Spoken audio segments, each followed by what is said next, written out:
हरे कृष्ण प्रभु जी, दंडवत प्रणाम प्रभु जी। हरे कृष्ण माताजी అందరికి ప్రణామం.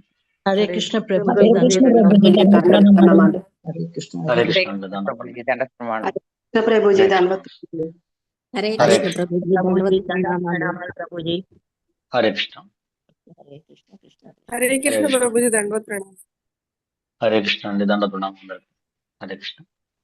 ముందుగా మనం ప్రార్థన చేసుకొని ఈ రోజు కృష్ణ కథ చర్చించుకున్న మాతాజీ. ఈ రోజు హరే కృష్ణ ప్రభుజీ దండవత్ ప్రణామాలండి. దండ ప్రణామం. ఈ రోజు కృష్ణ శ్రీమద్ దండవత్ ప్రణామాలు. హరే హరే కృష్ణ కృష్ణ. ప్రభుజీ దండవత్ ప్రణాం ప్రభుజీ. దండ ప్రణామం దండ ప్రణామం. హరే కృష్ణ ప్రభుజీ దండవత్ ప్రణామం. హరే కృష్ణ అండి దండ ప్రణామం.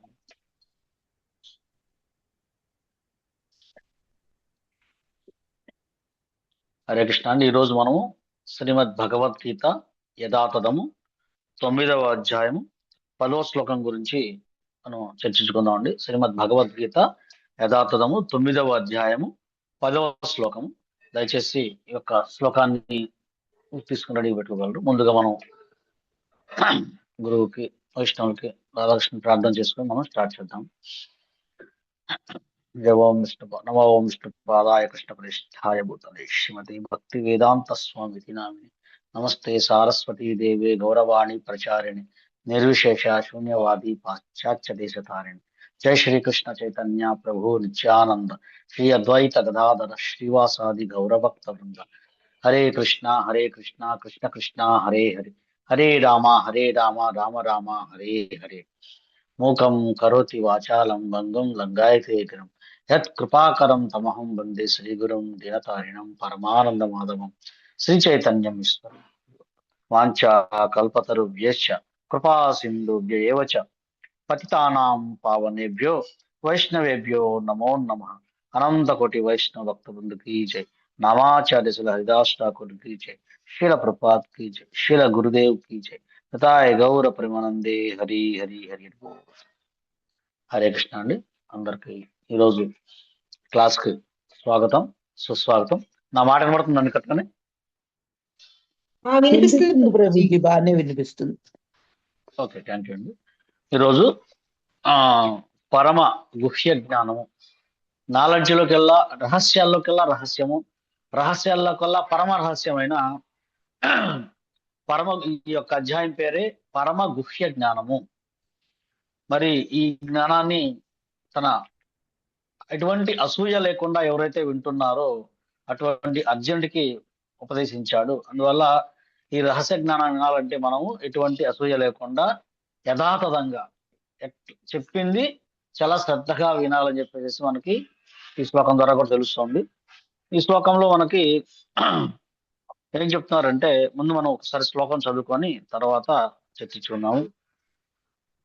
భగవద్గీత యథాతథము 9వ అధ్యాయము 10వ శ్లోకం. మయాజక్షేణ ప్రకృతి సూయతే సచరాచరం హేతునానేన కౌంతేయ జగద్విపరివర్తతే. మయాజక్షేణ ప్రకృతి సూయతే సచరాచరం హేతునానేన కౌంతేయ జగద్విపరివర్తతే. శ్లోకం ఇంకోసారండి. మయాజక్షేణ ప్రకృతి సూయతే సచరాచరం హేతునానేన కౌంతేయ జగద్విపరివర్తతే. మయా నా యొక్క అధ్యక్షేణ అధ్యక్షతన ప్రకృతి భౌతిక ప్రకృతి సూయతే సృష్టించును స రెండింటిని చర అచరం స్థావర జంగములు హేతునానేన ఈ కారణముచే కౌంతేయ ఓ కుంతి పుత్ర జగత్ జగత్తు విపరివర్తతే పనిచేస్తుండెను. ఎవరైనా శ్లోకం చదువుతారండి? చదువుతాను ప్రభుజీ. హరే కృష్ణ దండవత్ ప్రణామాలండి. చదవండి. హరే కృష్ణ. మయాధ్యక్షేణ ప్రకృతి సూయతే సచరాచరం హేతునానేన కౌంతేయ జగద్విపరివర్తతే. హరే కృష్ణ. అనువాదం చదవమంటారండి? నా శక్తులలో ఒకటైన ఈ ప్రకృతి నా ఆజ్ఞ మేరకు పనిచేస్తూ సమస్త స్థావర జంగమ జీవులను సృష్టిస్తున్నది. దాని నియమానుసారమే ఈ జగత్తు మళ్ళీ మళ్ళీ సృష్టించబడుతుంది, లయింపబడుతుంది. హరే కృష్ణ. Thank you Hare Prabhuji. కృష్ణ అండి. ఇఫ్ పాసిబుల్ ఏదైనా అవకాశం ఉన్న వాళ్ళందరూ వీడియోస్ ఆన్ చేసుకుని మాట్లాడి లేని వాళ్ళు పర్వాలేదు. అంటే మాకు ఎవరు చదువుతున్నారో కూడా మాకు అర్థం కావాలి కదా కొంచెం. నెక్స్ట్ శ్రీదేవి కాజా మాతాజీ గారు హ్యాండ్ చేశారు, చదువుతారా? ఎస్ ప్రభు, శ్లోకం చదువుతాను ప్రభుజీ. Hmm. మయాధ్యక్షేణ ప్రకృతి సూయతే సచరాచరం హేతునానేన కౌంతేయ జగద్వి పరివర్తతే. Thank you Prabhuji. హరే కృష్ణ. ప్రభుజీ స్వరం చదువుతారండి, శ్లోకం ఒకరు ఉన్నారు ఇక్కడ. నాకు అర్థం కాలేదు ప్రభుజీ ఎవరు మా అంటే, అందుకని నేను వీడియోస్ ఆన్ చేయాలి.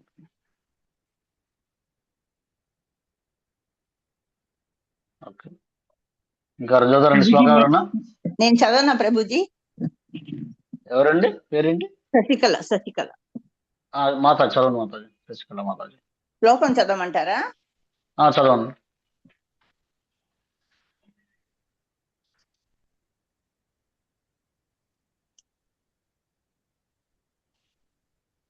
చదవండి మాతాజీ. మయాధ్యక్షేణ ప్రకృతి సూయతే సచరాచరం హేతునానేన కౌంతేయ జగద్విపరివర్తతే. హరే కృష్ణ ప్రభుజీ. అనువాదం కూడా చదవాలనా? చదవండి.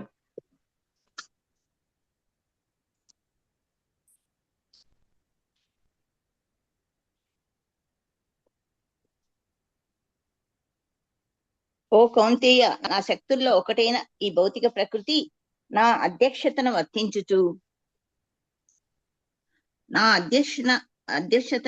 వర్తించుచు సమస్త స్థావర జంగములను సృష్టిస్తుండును. దాని నియమము అనుసరించి ఈ జగత్తు మరలా సృష్టింపబడుతూ లయము చెందుచుండను. హరే కృష్ణ ప్రభుజీ. భాష్యం చదవాలనా? ఇప్పుడు చదవని వాళ్ళు ఎవరైనా ఉంటే భాష్యం చదువుతారా? అలాగే అలాగే కృష్ణ ప్రభుజీ, నేను చదువుతాను ప్రభు. ఓ పేరేంటి? ఏం కౌంతేయ. పేరండి? హరే కృష్ణ. రాజలక్ష్మి ప్రభు. రాజలక్ష్మి మాతాజీ. వీళ్ళంటే ఒకసారి వీడియో ఆన్ చేసుకుని, మాకు అర్థం కావట్లేదు ఇక్కడ, అందుకని ఎవరు చదువుతున్నారు ఏంటి? భాష్యం ఓకే చదవమంటారా? చదవండి మాతాజీ, చదవండి. Thank you. ఓ కౌంతేయ, నా శక్తులలో ఒకటైన భౌతిక ప్రకృతి నా అధ్యక్షతన వర్తించుచు స్థావర జంగమాలను దాని నియమములు అనుసరించే ఈ జగత్తు మరల సృష్టించబడు. భాష్యము. మాతాజీ, నాగలక్ష్మి మాతాజీ మ్యూట్ చేసుకోండి. హరే కృష్ణ. నాగలక్ష్మి మాతాజీ. భాష్యం కూడా చదవమంటారా ప్రభు? చదవండి మాతాజీ. భౌతిక జగత్తు కర్మలకు దూరముగా నున్నప్పటికీ శ్రీకృష్ణ భగవానుడే సర్వమునకు పరమాధ్యక్షుడని ఇచ్చట స్పష్టంగా తెలుపబడినది. ఈ సృష్టి వెనుకనున్న దివ్య సంకల్పము మరియు పూర్వరంగము ఆ దేవదేవుడే, కాని దాని నిర్వహణ మాత్రము భౌతిక ప్రకృతిచే కొనసాగించబడుచుండును. వివిధ రూపాలలో జాతులలోనున్న సర్వజీవులకు తాను తండ్రినని శ్రీకృష్ణ భగవానుడు భగవద్గీత యందు తెలిపి ఉన్నాడు. సంతానము కొరకే తండ్రి తల్లి యందు బీజ ప్రదానము చేయునట్లు భగవానుడు కేవలము తన చూపు ద్వారా జీవులను ప్రకృతి గర్భములో బీజ రూపమున ఉంచగా వారు తన పూర్వ కోరికలు కర్మలను అనుసరించి వివిధ రూపాలలో మరియు జాతులలో జన్మింతురు. జీవులందరూ శ్రీకృష్ణ భగవాన్ని వీక్షణము చేతనే జన్మించినను తన కర్మానుసారము మరియు కోరికలను అనుసరించి వివిధ దేహములను పొందవలసి వచ్చును. అనగా ఆ భగవానుని ఈ భౌతిక సృష్టిలో ఎట్టి ప్రత్యక్ష సంబంధము లేదు. కేవలము అతని వీక్షణ చేతనే ప్రభావితమై సమస్తము శీఘ్రమే సృష్టించబడుచున్నది. ప్రకృతిపై భగవాను సారించినందున సృష్టి విషయమున అతడు కొనరించుచున్నాడన్న విషయము సందేహరహితమైనను భౌతిక జగత్తు వ్యక్తీకరణమునందు మాత్రము అతనికి ప్రత్యక్ష సంబంధం ఉండదు. ఈ విషయమున స్మృతి మరియు ఒక చక్కని ఉపమానము వసగబడి చున్నది. సువాసన కలిగిన పుష్పములు మనుజుని ముందున్నప్పుడు దాని సుగంధము అతని ఘ్రాణ శక్తికి చేరినను మనుజుడి ఘ్రాణ శక్తి మరియు పుష్పములు ఒకదాని నుండి వేరొకటి విడివడియే ఉండును. భౌతిక జగత్తు మరియు భగవాను నడుమ గల సంబంధము సైతము అట్టిదియే. వాస్తవమునకు భౌతిక జగత్తులో ఎట్టి సంబంధము లేకున్నను అతడు తన వీక్షణమునిచే దానిని సృష్టించి నియమించును. సారాంశమేమనగా శ్రీకృష్ణ భగవానుడి అధ్యక్షణ లేనిదే ప్రకృతి ఏమియును చేయజాలదు. అయినను ఆ దేవదేవుడే సర్వ విధములైన భౌతిక కర్మల ఏడ అనాసక్తుడే ఉండును. హరే కృష్ణ. Thank you Prabhuji. హరే కృష్ణ అండి. ముఖ్యంగా ఈ శ్లోకంలో మనము చర్చించుకునే ముందు భగవద్గీతలోని 5 అంశాలు ఏంటో ఎవరైనా చెప్పగలరా మాత్రం? ప్రధానంగా భగవద్గీతలో ఈశ్వరుడు ప్రకృతి జీవుడు. ప్లీజ్ హ్యాండ్ రైజ్ చేయండి. హ్యాండ్ రైజ్ చేసి నేను అడుగుతాను, చెప్తాను. అంటే అందరూ గందరగోళం అవుతుంది. ఎవరు చెప్తున్నారు? జి లక్ష్మి. ఓకే మాతాజీ చెప్పండి. ఈశ్వరుడు, జీవుడు, కాలం, ప్రకృతి, కర్మ. ఓకే. దీంట్లో అశాశ్వతమైన ఎన్ని, శాశ్వతమైన ఎన్ని అండి మాతాజీ? ఎవరు చెప్తారా? నేను చెప్తాను ప్రభుజీ. శశికళ. చెప్పండి. కర్మ వచ్చి అశాశ్వతం, మనం మార్చుకోవచ్చు. మిగతా అన్ని శాశ్వతం.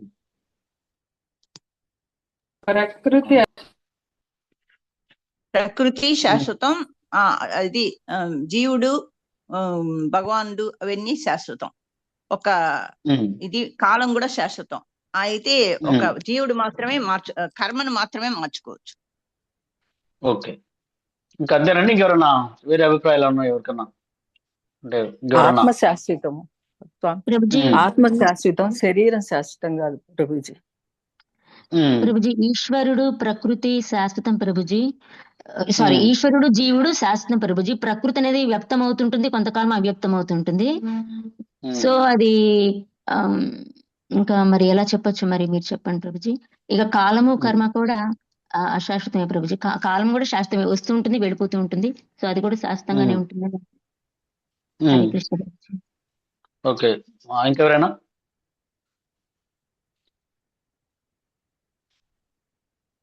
ఓకే. ఇప్పుడు మీరు చెప్పిన దాంట్లో ఒక మాతాజీనేమో 4 శాశ్వతము, 1 అశాశ్వతము, 1 టెంపరీ అని చెప్పారు. కొంతమంది 3 శాశ్వతము, 2 టెంపరీ అని చెప్తున్నారు. మనకి ఈ భగవద్గీత యొక్క అందుకనే భగవద్గీత ఉపోద్ఘాతంలోనే ప్రపాదుల వారు చాలా చక్కని వివరణ ఇచ్చారు వీటి గురించి మనకి. అందుకే ప్రతి పదము చాలా ముఖ్యమైనది. Thank you. మంచి అండర్స్టాండింగ్ తో కొంత చెప్తున్నారు కాబట్టి మళ్ళీ రిపీట్ మనం చేసుకోవడానికి, మళ్ళీ పునశ్చరణ చేసుకోవడానికి మనకు కొద్దిగా అవకాశం కలిగిస్తుంది ఈ శ్లోకం ద్వారా. మనం వీటి ద్వారా ఏం చేస్తున్నాం అంటే, ఈ క్లాసెస్ ద్వారా ప్రజెంట్ ఈ మంత్ లో భగవద్గీతలోని 5 అంశాలు, 5 అంశాల్లో ప్రకృతి గురించి ఫస్ట్ మనం తెలుసుకుంటాము ఈ రోజు. మనకి ఇప్పుడున్న 5 అంశాలు మీరు చెప్పారు. ఈశ్వరుడు అంటే నియంత్రించేవారు, ద కంట్రోలర్. జీవుడు ద పార్ట్, భగవంతుల్లో పార్ట్ అన్నమాట. తర్వాత ప్రకృతి అంటే నియంత్రించబడే శక్తి, ఏమంటారు? The control of energy, controlled energy అంటారు. కాలము నిత్య శక్తి, అది ఎనీ టైం ఉంటుంది. తర్వాత కర్మ, యాక్షన్ మనం చేసేది అనమాట. అంటే ఈ 5లో 4 శాశ్వతంగా ఉంటాయి అనమాట. అంటే ఈశ్వరుడు ఎప్పుడు ఉంటాడు, జీవుడు ఎప్పుడు ఉంటాడు, అలాగే ప్రకృతి కూడా నిరంతరం కొనసాగుతూనే ఉంటుంది. తర్వాత కాలం కూడా నిరంతరం కొనసాగుతుంది. అంటే ప్రకృతి ఏంటంటే లయింప జరిగిన, సృష్టించబడిన వెంటనే మళ్ళీ రిపీటెడ్ గా జరుగుతూనే ఉంటుంది అనమాట. అది ఎప్పటికీ ముగిసిపోయేది కాదనమాట. కాలము కానీ ప్రకృతి కానీ తాత్కాలికంగా కొద్దిగా సృష్టి విలయం జరిగినప్పుడు జరిగినా మళ్ళీ వెంటనే అది వస్తుంది. అందువల్ల కానీ కర్మ అనేది మనం మార్చుకోవడానికి అవకాశం ఉంటుంది. ఈ కర్మ మనం చేసే ఈ ధర్మాన్ని ఆచరించడం వల్ల కానీ ఏదైనా కానీ ఈ కర్మని మనం మార్చుకోవచ్చు. అందుకే మనకేం చెప్తారంటే, మనకి అనాదిగా ఎన్నో లక్షల వేల సంవత్సరాలుగా మనము ఈ 84 లక్షల జీవరాశులు తిరుగుతూ మన యొక్క పాపకర్మలు సంచులుగా మూటలు కట్టబడతాయి అని చెప్పేసి 4 స్థాయిల్లో ఉంటుందని చెప్పేసి మనకి పాపం, కుటస్థం, బీజం ఇలా 4 స్థాయిలో ఉంటుంది. అందువల్ల మరి దీన్ని మనం మార్చుకోవాలంటే ఇప్పుడు ఏదైతే ఈ జన్మ లభించిందో, ఈ జన్మ లభించిందంటే ఇక్కడ ఉన్నదంతా కూడా గత జన్మలో చేసిన సత్కర్మలు కానీ దుష్కర్మల ఫలితంగా మనకి ఈ జన్మలో వచ్చేది ఏదైనా సరే మనకి లిఖించబడింది ఆల్రెడీ. నెక్స్ట్ మనం ఈ జన్మలో కనుక మనం ఈ దేహాన్ని ఉపయోగించుకొని మనం మార్చుకున్నట్టయితే మనకి నెక్స్ట్ రాబోయే జన్మ అనేది మన చేతిలో ఉంటుంది అనమాట. అందువల్ల యాక్షన్, మన కార్యాచరణ బట్టి మన యొక్క కర్మ మారుతూ ఉంటుందని చెప్పేసి మనకు ప్రపాదుల వారు చాలా సూటిగా మనకి చెప్తున్నాడు అనమాట. అయితే ఎలాగంటే ఒక చిన్న ఉదాహరణ ఎలాగుంటే, ఇప్పుడు మనము మాతాజీలు చాలా మంది చూస్తారు, ఈ మొలకలు ఉంటాయి. మొలకలు వాటిని గనక కొంచెం మనము ఒక తడి గుడ్డలో కట్టినట్టయితే ఆ మొలకలు వెంటనే దాంట్లో ఉన్న మొలకెత్తే గుణం వలన అవి చిన్న చిన్నగా పెరుగుతూ ఉంటాయి అన్నమాట మొలకలు. దాంట్లో నుంచి బయటకు వచ్చి తర్వాత అది ఒక చెట్టుగా కూడా మారే అవకాశం ఉంటుందని మనం జాగ్రత్త చేసుకుంటే. అంటే అది మళ్ళా నిరంతరం అది స్థానం చెందుతూ ఉంటుంది. అదే మీరు మొలకలను కనుక తీసుకొని ఒక వేడిగా ఉన్న లోహ పాత్రలో డీప్ ఫ్రై చేసినట్టయితే దాంట్లో మొలకెత్తే ఉన్న గుణం ఏదైతే ఉందో ఆ గుణం నశింపి దాంట్లో జీవం పోతుంది అనమాట. దానికి మనకి ఇక్కడ మనం ఎలా అర్థం చేసుకోవాలంటే ఏదైతే మనకు ఈ పాపపు సంచుల్లాగా ఉన్నాయో ఏదైతే ఉన్నాయో కర్మలన్నీ కూడాను మనము ఈ భగవద్గీత భాగవత సందేశాల ద్వారా ఈ సాంగత్యంలో ఉంటూ హరినామ జపం హరే కృష్ణ మహామంత్రం ద్వారా నిరంతరం సాధన చేయడం వల్ల ఏముందంటే మన యొక్క సంచిత పాప కర్మలన్నీ కూడా మాడి వశమైపోతాయి అనమాట. మొత్తం బూడిదైపోతుంది అనమాట. మొత్తము దాంట్లో ఇక అది కొత్త పాప కర్మలు వచ్చే అవకాశం ఉండదు అనమాట. మొత్తం వాడైపోతుంది అనమాట. చివరిగా అవుతుందంటే ఆల్రెడీ ఇంతకుముందు చేసిన దానికి ఏంటి మనం ఆల్రెడీ దీంట్లోకి భగవంతుని యొక్క ఆధ్యాత్మిక ప్రకృతిలోకి మనం వచ్చిన దైవీ ప్రకృతిలో కనుక వచ్చినట్టయితే ఆయన చెప్పాడు కృష్ణుడు సర్వధర్మాన్ పరిత్యజ్య మాం ఏకం శరణం వ్రజ అహం త్వాం సర్వ పాపేభ్యో మోక్షిష్యామి శుచ. దయచేసి నువ్వు ఈ యొక్క పరమోన్నత ధర్మాన్ని నువ్వు ఆచరించు. ఈ యొక్క ఖచ్చితంగా చేసినట్లయితే నేను రక్షించాను, భయపడమాకు, నీ యొక్క పాపకర్మ నుంచి నేను రక్షిస్తాను అని చెప్పేసి. అందువల్ల కొత్త పాప కర్మలు చేయాల్సిన అవసరం ఉండదు అని చెప్పేసి మనకి అర్థమవుతుంది. అందుకని మనము ఈ కర్మని మార్చుకోవడానికి మనకి అవకాశం ఉంది. మిగతా 4 కూడా భగవంతు నిర్దేశంలో పనిచేస్తూనే ఉంటాయి. ఈ రోజు మనం ఈ శ్లోకంలో ముఖ్యంగా ఏం చెప్తున్నారంటే మయధ్యక్షేణ ప్రకృతి. ఈ ప్రకృతి మై అధ్యక్షేణ నా అధ్యక్షణ ఈ ప్రకృతి పనిచేస్తుంది. తర్వాత సూయతే స చరాచరం. తర్వాత హేతునానేన కౌంతేయ జగత్తి పరివర్తతే. నా శక్తుల్లో ఒకటైన ఈ భౌతిక ప్రకృతి నా అధ్యక్షతన వర్తింప చేయుచు సమస్త స్థావర జంగములు సృష్టిస్తున్నాను. దానిని నియమం అనుసరించే ఈ జగత్తు మరలా సృష్టించబడుతుంది మరియు లయం చెందుతుంది. ఈ భౌతిక ప్రకృతి 8 మూలకాలతో సృష్టించబడిందని భగవద్గీతలో మనం చెప్తుంది. ఈ 8 మూలకాలు అనేది ఎవరు చెప్పగలరా మాతాజీ? హ్యాండ్ రైజ్ చేశారు.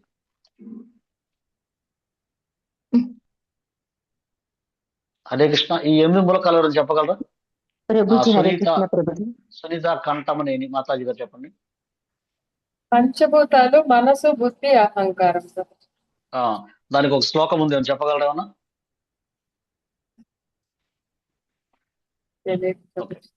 Okay okay. భూమిరాపో నలో వాయు మనో బుద్ధిరేవచ అహంకార ఇది భిన్న ప్రకృతి అష్టదా. అందువల్ల మనం అర్థం చేసుకోవాల్సిందంటే ఈ భౌతిక ప్రకృతిలో ఉన్న ఈ ఏ ఎలిమెంట్స్ అయినా సరే ఈ వీటి ద్వారా తయారైన తప్పితే కొత్తగా ఎక్కడి నుంచి తయారవ్వలేదు అనమాట. మనం ఈ శ్లోకం చెప్పుకునే ముందుకెళ్లే ముందు ఈ ప్రకృతి గురించి ఒక చిన్న ఉదాహరణ. ఈ శాస్త్రజ్ఞులు చేసే వితండవాదాలు, ఈ శాస్త్రజ్ఞులు చేసేది ఏంటంటే జీవం నుంచి జీవం రాలేదు అని చెప్పేసి వాళ్ళు వాదిస్తుంటారు అనమాట. కానీ ఒకసారి ఏమైందంటే ఇది ఎవరు అధ్యక్షణ పనిచేయట్లేదు, ఎవరు నిర్దేశం లేదు, దాని అదే జరుగుతోంది, ఏదో 2 పదార్థాలు గుద్దుకున్నాయి, దాని వలన ఈ మొత్తం యూనివర్స్ ఏర్పడిందని చెప్పేసి వితండవాదం చేస్తూ ఉంటారు అనమాట. ఒకసారి ఒక గొప్ప ప్రొఫెసర్, ఆయన మంచి ఎన్నో పిహెచ్డీలు చేశాడనమాట ఈ భౌతిక ప్రకృతి మీద, వీటన్ని పిహెచ్డీ చేసిన వ్యక్తి.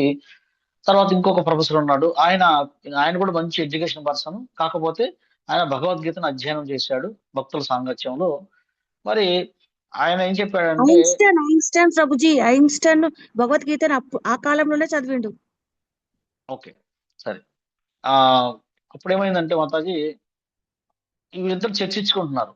ఈ యొక్క పదార్థం నుంచి జీవం ఉందని, జీవం నుంచి జీవం వచ్చిందని ఇద్దరు చర్చించుకుంటూ ఉన్నప్పుడు ఆయన ఏం చేశారంటే ఈ భక్తుడు చెప్పాడు ఈ గ్రహాల యొక్క నిర్మాణము, గ్రహాల యొక్క పరిస్థితి వీటನ್ನು చూసి దీని వెనకాల ఒక గొప్ప శక్తి కంట్రోల్ ఉన్నారు, దీన్ని ఆయన నడుపుతున్నారు, అందువల్ల ఇంత పర్ఫెక్ట్ గా ఉంది అని చెప్పినప్పుడు ఈ చదువుకున్న నాస్తికుడైన సైంటిస్ట్ అన్నాడు, లేదు అట్లా ఏం కాదు, ఈ ధనంతరం అదే తిరుగుతోంది, దానివల్ల వెనకాల ఎవరు లేదు, కంట్రోల్ ఎవరు లేరు అని చెప్పేసి ఆయన ఇట్లా వాదన చేస్తున్నాడు.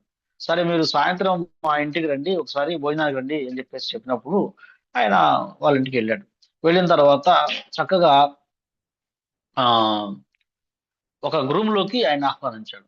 ఉంచిన తర్వాత ఈ భక్తుడైన శాస్త్రవేత్త ఒక చక్కటి ఏర్పాటు చేశాడు. ఒక ఆర్టిఫిషియల్ ప్లానెట్ సిస్టమ్ ఏర్పాటు చేశాడు తన గది మొత్తం కూడాను. చాలా అత్యంత అద్భుతంగా ఉంది, రమణీయంగా ఉంది ప్లానెట్ సిస్టము. దాంట్లోకి రాగానే ఈ నాస్తికుడైన శాస్త్రవేత్త "అబ్బా, ఎంత అద్భుతంగా ఉంది ప్లానెట్ సిస్టము, ఎవరు తయారు చేశారు దీన్ని అని చెప్పాడు. అంటే అప్పుడు ఆయన అన్నాడు, లేదు ఎవరు తయారు చేయలేదు, దానికంతే అది ఏర్పడిపోయింది అని చెప్పాడు అన్నమాట. అట్లా ఏర్పడింది, ఎవరో ఒకరు తయారు చేయకపోతే ఎలా స్టార్ట్ అయింది, ఎవరు ఉంటుంది దీని వెనకాల ఎవరో ఒకరు ఉండాలి, లేకపోతే ఎలా స్టార్ట్ అయింది అంటే, లేదు మా ఇంట్లో 2 పదార్థాలు గుద్దుకున్నాయి, అవి ఆటోమేటిక్ అది వచ్చి అదే క్రియేషన్ అయిపోయిందని చెప్పేసి అతను చాలా చక్కగా చెప్పాడు అనమాట. అప్పుడు ఈయన లేదు ఎట్లా కుదిరింది, ప్రతిదాని వెనకాల ఒక కార్యం ఉండాలి అని చెప్పినప్పుడు అప్పుడు ఆయన చెప్పాడు అనమాట. ఒక ఆర్టిఫిషియల్ గా ఉన్న ఈ టెంపరీగా ఉన్న ఈ యొక్క నువ్వు సిస్టమ్ ని నువ్వు ఎవరో ఒకరు తయారు చేశారని చెప్తున్నావు. మరి ఈ యొక్క అనంతమైన విశ్వంలో అనంతమైన బ్రహ్మాండాలు ఉన్నాయి. ఈ బ్రహ్మాండాలు ఎవరైతే కొన్ని కోట్ల ఆ బ్రహ్మాండాలు ఉన్నాయి, ఒక్కొక్క బ్రహ్మాండంలో ఉండే గ్రహాలన్నీ కూడా అనంతమైన వేగంతో తిరుగుతున్నాయి. ఈ వేగంతో తిరిగే ఈ గ్రహాలని తమ కక్షలో ఎవరు ఉంచుతున్నారు, ఎవరు ఉంచున్నారని ఎప్పుడన్నా నువ్వు పరిశోధించావా అని చెప్పేసి దీన్నే నువ్వు నమ్మలేకపోతున్నప్పుడు మరి దాన్ని ఎవరో ఒకరు కంట్రోల్ లేకుండా ఎలా వస్తుంది చెప్పు అని చెప్పి అప్పుడు ఆయన చెప్తారన్నమాట. ఇది ఆ ఈ శ్లోకాన్ని ఉదాహరిస్తూ మయజ్జక్షేణ ప్రకృతి సూయిచే సచరాచరం హేతునానేన కౌంతేయ జగత్ పరివర్తన చెప్తూ ఈ యొక్క మొత్తము విశ్వం అంతా కూడా భగవంతుని యొక్క విశ్వరూప పిడికిలి పైన లోపల అది బిగించబడి ఉంది. భగవంతుని యొక్క ఆయన అధ్యక్షతలో ఉంది. కృష్ణ భగవానుడి యొక్క అధ్యక్షతలో ఉండటం వల్లనే ఆయన చెప్పాడు, నా భయం వల్లే గాలి వీచొస్తుంది, నా భయం వల్లే సూర్యుడు వస్తున్నాడు, నా భయం వల్లే ప్రతిదీ సక్రమంగా పనిచేస్తుంది అని చెప్పేసి ఆయన చెప్పారనమాట. అందుకని దీని వెనకాల ప్రతి ఎలిమెంట్స్ కి కూడాను శ్రీకృష్ణ భగవానుడి అధ్యక్షత ఉంది అని చెప్పేసి ఉన్నారు. అయితే మరి ఈ ఆయనకున్న అనేక శక్తుల్లో ఈ భౌతిక ప్రకృతి కూడా ఒకటి. మరి కానీ దీని పట్ల ఆయనేమి ఆకర్షణతో ఉండడు, ప్రత్యేకమైన ఆకర్షణతో ఉండడు. కానీ ఆయన అధ్యక్షతలోనే ఇదంతా కూడా పనిచేస్తుంది మనకు చెప్తుంది అనమాట. దీనికి మనం ఒక ఉదాహరణ తీసుకోవచ్చు అనమాట. ఇక్కడ శ్రీకృష్ణుడు జడశక్తికి అలాగే అంటే ప్రకృతి యొక్క జడశక్తికి చాలా స్పష్టంగా దాని యొక్క కార్యాచరణ గురించి మనకి నిర్వర్తించాడు. జడశక్తి అంటే ఏంటంటే అది దానికై అది సృష్టించుకోలేదు. ఇప్పుడు ఈ మొత్తం క్రియేషన్ చేసిన తర్వాత అన్ని రకాల ఏర్పాట్లు చేసిన తర్వాత భగవంతుడు తన చూపుని సారిస్తాడు. చూపు సారించిన తర్వాత మాత్రమే అది యాక్టివేట్ అయింది అనమాట. లేకపోతే అప్పుడు దాకా యాక్టివేట్ కాలేదు. ఇప్పుడు మనం చూసుకున్నంటే మన ఇంట్లో ఒక పవర్ సిస్టమ్ ఉంటుంది, స్విచ్చెస్, ఫ్యాన్లు, అన్ని విద్యుత్ దాంట్లో ఉంటుంది. అది ఎవరో ఒకళ్ళు ఆన్ చేయకపోతే దానంతా అది పనిచేసే శక్తి దానికి లేదు. ఒకళ్ళు ఆన్ చేస్తే దాంట్లో విద్యుత్తుని పనిచేస్తుంది. అందులో అర్థం చేసుకుని వెనకాల ఒక సూపర్ పవర్, అదే కృష్ణుడు, ఆయన అధ్యక్షతను మాత్రమే ఇదంతా పనిచేస్తుందని చెప్పేసి చాలా క్లియర్ గా చెప్పాడు అనమాట. నియంత్రణ అంటే కంట్రోలర్ నేనే. అందుకే మనకి ఈ భగవద్గీతని ఎవరైనా అధ్యయనం చేస్తారో వాళ్ళందరికీ మనం ఎంఎస్సి చదువుతున్నాం అని చెప్పొచ్చు అండి. ఎంఎస్సి అని చెప్పేసి ఏంటంటే మ్యాటర్, సోల్, క్రియేటర్. పదార్థము, ఎవరైతే దీన్ని నియంత్రించేవాడు, కంట్రోలర్, సోల్, ఆత్మ. దీని గురించి మనం తెలుసుకోవడం అంతా అది ఎంఎస్సి చదువు అని చెప్పేసి మీరు ఏం చదువుతున్నారంటే ఎంఎస్సి చదువుతున్నాం అని చెప్పొచ్చు అనమాట. బయట మామూలుగా ఎంఎస్సి అంటే మ్యాథ్స్, కెమిస్ట్రీ చెప్తారు కదా, అట్లా కాకుండా ఇది నిజమైన అసలు పదార్థం అంటే ఏంటి, నిజమైన దాని కంట్రోల్ ఎవరు, ఈ విషయాలను కూడా మన భగవద్గీత ద్వారా అధ్యయనం చేయొచ్చు. మరి ఈ శ్రీకృష్ణుడు స్వయంగా చెప్పాడు, నేను నా అధ్యక్షతలో ఇక్కడ జరుగుతోంది అని చెప్పేసి చాలా క్లియర్ గా చెప్పాడు అన్నమాట ఈ శ్లోకం ద్వారా. మనం ఇంకో విధంగా అర్థం చేసుకోవాలంటే ఒక పెద్ద మన ఈ మధ్య ఒక కంపెనీ CEO ఒక చిన్న ఇంటర్వ్యూ చేశాడు అనమాట. ఆయనకి నెంబర్ ఆఫ్ కొన్ని వందల బ్రాంచ్లు ఉన్నాయి. అయితే కొన్ని బ్రాంచీలకి నేను అసలుకి విజిట్ కూడా చేయలేదు. అంటే దాన్ని ఎంతో విజయవంతంగా ప్రదర్శించబడుతున్నప్పటికి కూడాను నేను కొన్ని బ్రాంచ్లు కూడా విజిట్ చేయట్లేదు అని చెప్పాడు. అంత మాత్రాన ఆయన విజిట్ చేయట్లేదని చెప్పేసి ఆయన కంట్రోల్ లేకుండా ఉంటుందో, ప్రతిదీ కూడా ఆయన శక్తుల ద్వారా, ఆయన యొక్క కార్యదర్శుల ద్వారా ఆయన ఒక మొత్తం మానిటరింగ్ సిస్టమ్ లో కంప్యూటర్ కెమెరాల ద్వారా మొత్తం గమనిస్తూ ప్రతిదీ ఆయన నిర్దేశానుసారమే పనిచేస్తూ ఉంటుంది. అందువల్ల ఇక్కడ అర్థం చేసుకోవాలి, ఈ జగత్తంతా కూడా ఒక ప్రణాళిక ప్రకారము జరుగుతుంది. కృష్ణుడి యొక్క అనుమతి లేకుండా ఏ ఉత్పత్తి జరగదు. అందువల్ల మనము భగవంతుడు ఏంటంటే ఆయన ఈ జగత్తు పట్ల ఆయనకి పెద్ద ఇష్టం ఉండదు, కానీ ఏంటంటే ఆయన తన శక్తి ద్వారా తన చూపును ప్రసారం చేసి ఈ యొక్క భౌతిక ప్రకృతిని నడిపిస్తున్నాడు అని చెప్పేసి. ఎందుకంటే ఇప్పుడు మనం చూసామంటే జైళ్ల శాఖ ఉందనుకోండి, గవర్నమెంట్ కి జైళ్ల శాఖ పట్ల ప్రత్యేక ఇష్టమే ఉండదు. కానీ ఎవరైతే ఈ సక్రమంగా వాళ్ళు ఉండరో వాళ్ళని నియంత్రించడానికి ఒక జైళ్ల శాఖను ఏర్పాటు చేసి ఆ జైళ్ల శాఖలో తన యొక్క శక్తులైన అధికారుల ద్వారా దాన్ని పెట్టేసేసి నడిపిస్తుంది అనమాట. ఆయన ప్రత్యేకంగా దాని మీద ఇంట్రెస్ట్ ఉండదు అనుకుంటే చాలా శాఖలతో జైళ్ల శాఖ ఒకటి అనమాట. అట్లాగే భగవంతుడికి ఉన్న అనేకమైన శక్తుల్లో ఈ భౌతిక ప్రకృతి ఒకటి. ఆయనకి దాని పట్ల ఆయన దూరంగానే ఉంటాడు, కానీ ఆయన అధ్యక్షతనే పనిచేస్తుంది. ఇది మనం అర్థం చేసుకోవాలి. తర్వాత నెక్స్ట్ ఏం చెప్పాడు, ప్రకృతి సూయచే సచరాచరం అంటే ఈ ప్రకృతి అనే ఈ చరాచర జగత్తుని ఆయన యొక్క చూపు ప్రసంగ ద్వారా సృష్టింప చేస్తుంది అనమాట. ప్రకృతి అంటే ఏంటంటే భగవంతుని యొక్క బహిరంగ శక్తి. మనకి తటస్థ శక్తి, బహిరంగ శక్తి, అంతరంగ శక్తి అని ఉంటుంది అనమాట. ఇప్పుడు ఈ బహిరంగ శక్తే ప్రకృతి అనమాట. అందువల్ల లేదా మనం భౌతిక శక్తి అనొచ్చు, లేదా బహిరంగ శక్తి అని కూడా అనొచ్చు అనమాట.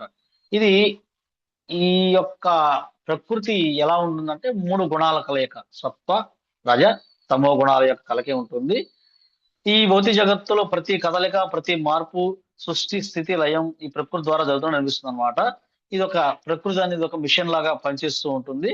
అయితే ఈ ప్రకృతికి స్వతంత్ర శక్తి లేదు, ఇండిపెండెన్స్ లేదు, కేవలం శ్రీకృష్ణ భగవానుడి యొక్క నిర్దేశంలోనే జరుగుతుందని మనకు అర్థం చేసుకోవచ్చు అనమాట. అది తర్వాత ఏం చెప్తారు, హేతునానేన జగత్తి పరివర్తతే. ఈ కారణంగానే మనం జగత్తు పరిభ్రమిస్తుంది, అంటే జగత్తు పరివర్తనం చెందుతుంది, అంటే నిరంతరం మార్పు చెందుతుంది అనమాట. పునరావృతం సృష్టి ఇక్కడ చెప్పారు కదా, మరలా సృష్టించబడుతుంది, మరలా లైన్ చెందుబడి రాత్రి పగలు, వేసవి చలికాలం, మొన్నటిదాకా వేసవి కాలము, వర్షాకాలము, ఇప్పుడు చలికాలము, మళ్ళీ తర్వాత ఎండాకాలము, ఇదంతా కూడా భగవంతుని యొక్క అధ్యక్షతన వల్లనే మనకి వస్తుంది అని చెప్పేసి జరుగుతుంది అనమాట. దీనికి హేతు కారణం ఏంటంటే భగవంతుని యొక్క ఇక్కడ హేతు నానేన కౌంతేయ అంటే హేతు ఎవరు, దీనికి మూలం ఎవరు అంటే శ్రీకృష్ణ భగవానుడే, ఆయన యొక్క పర్యవేక్షణనే.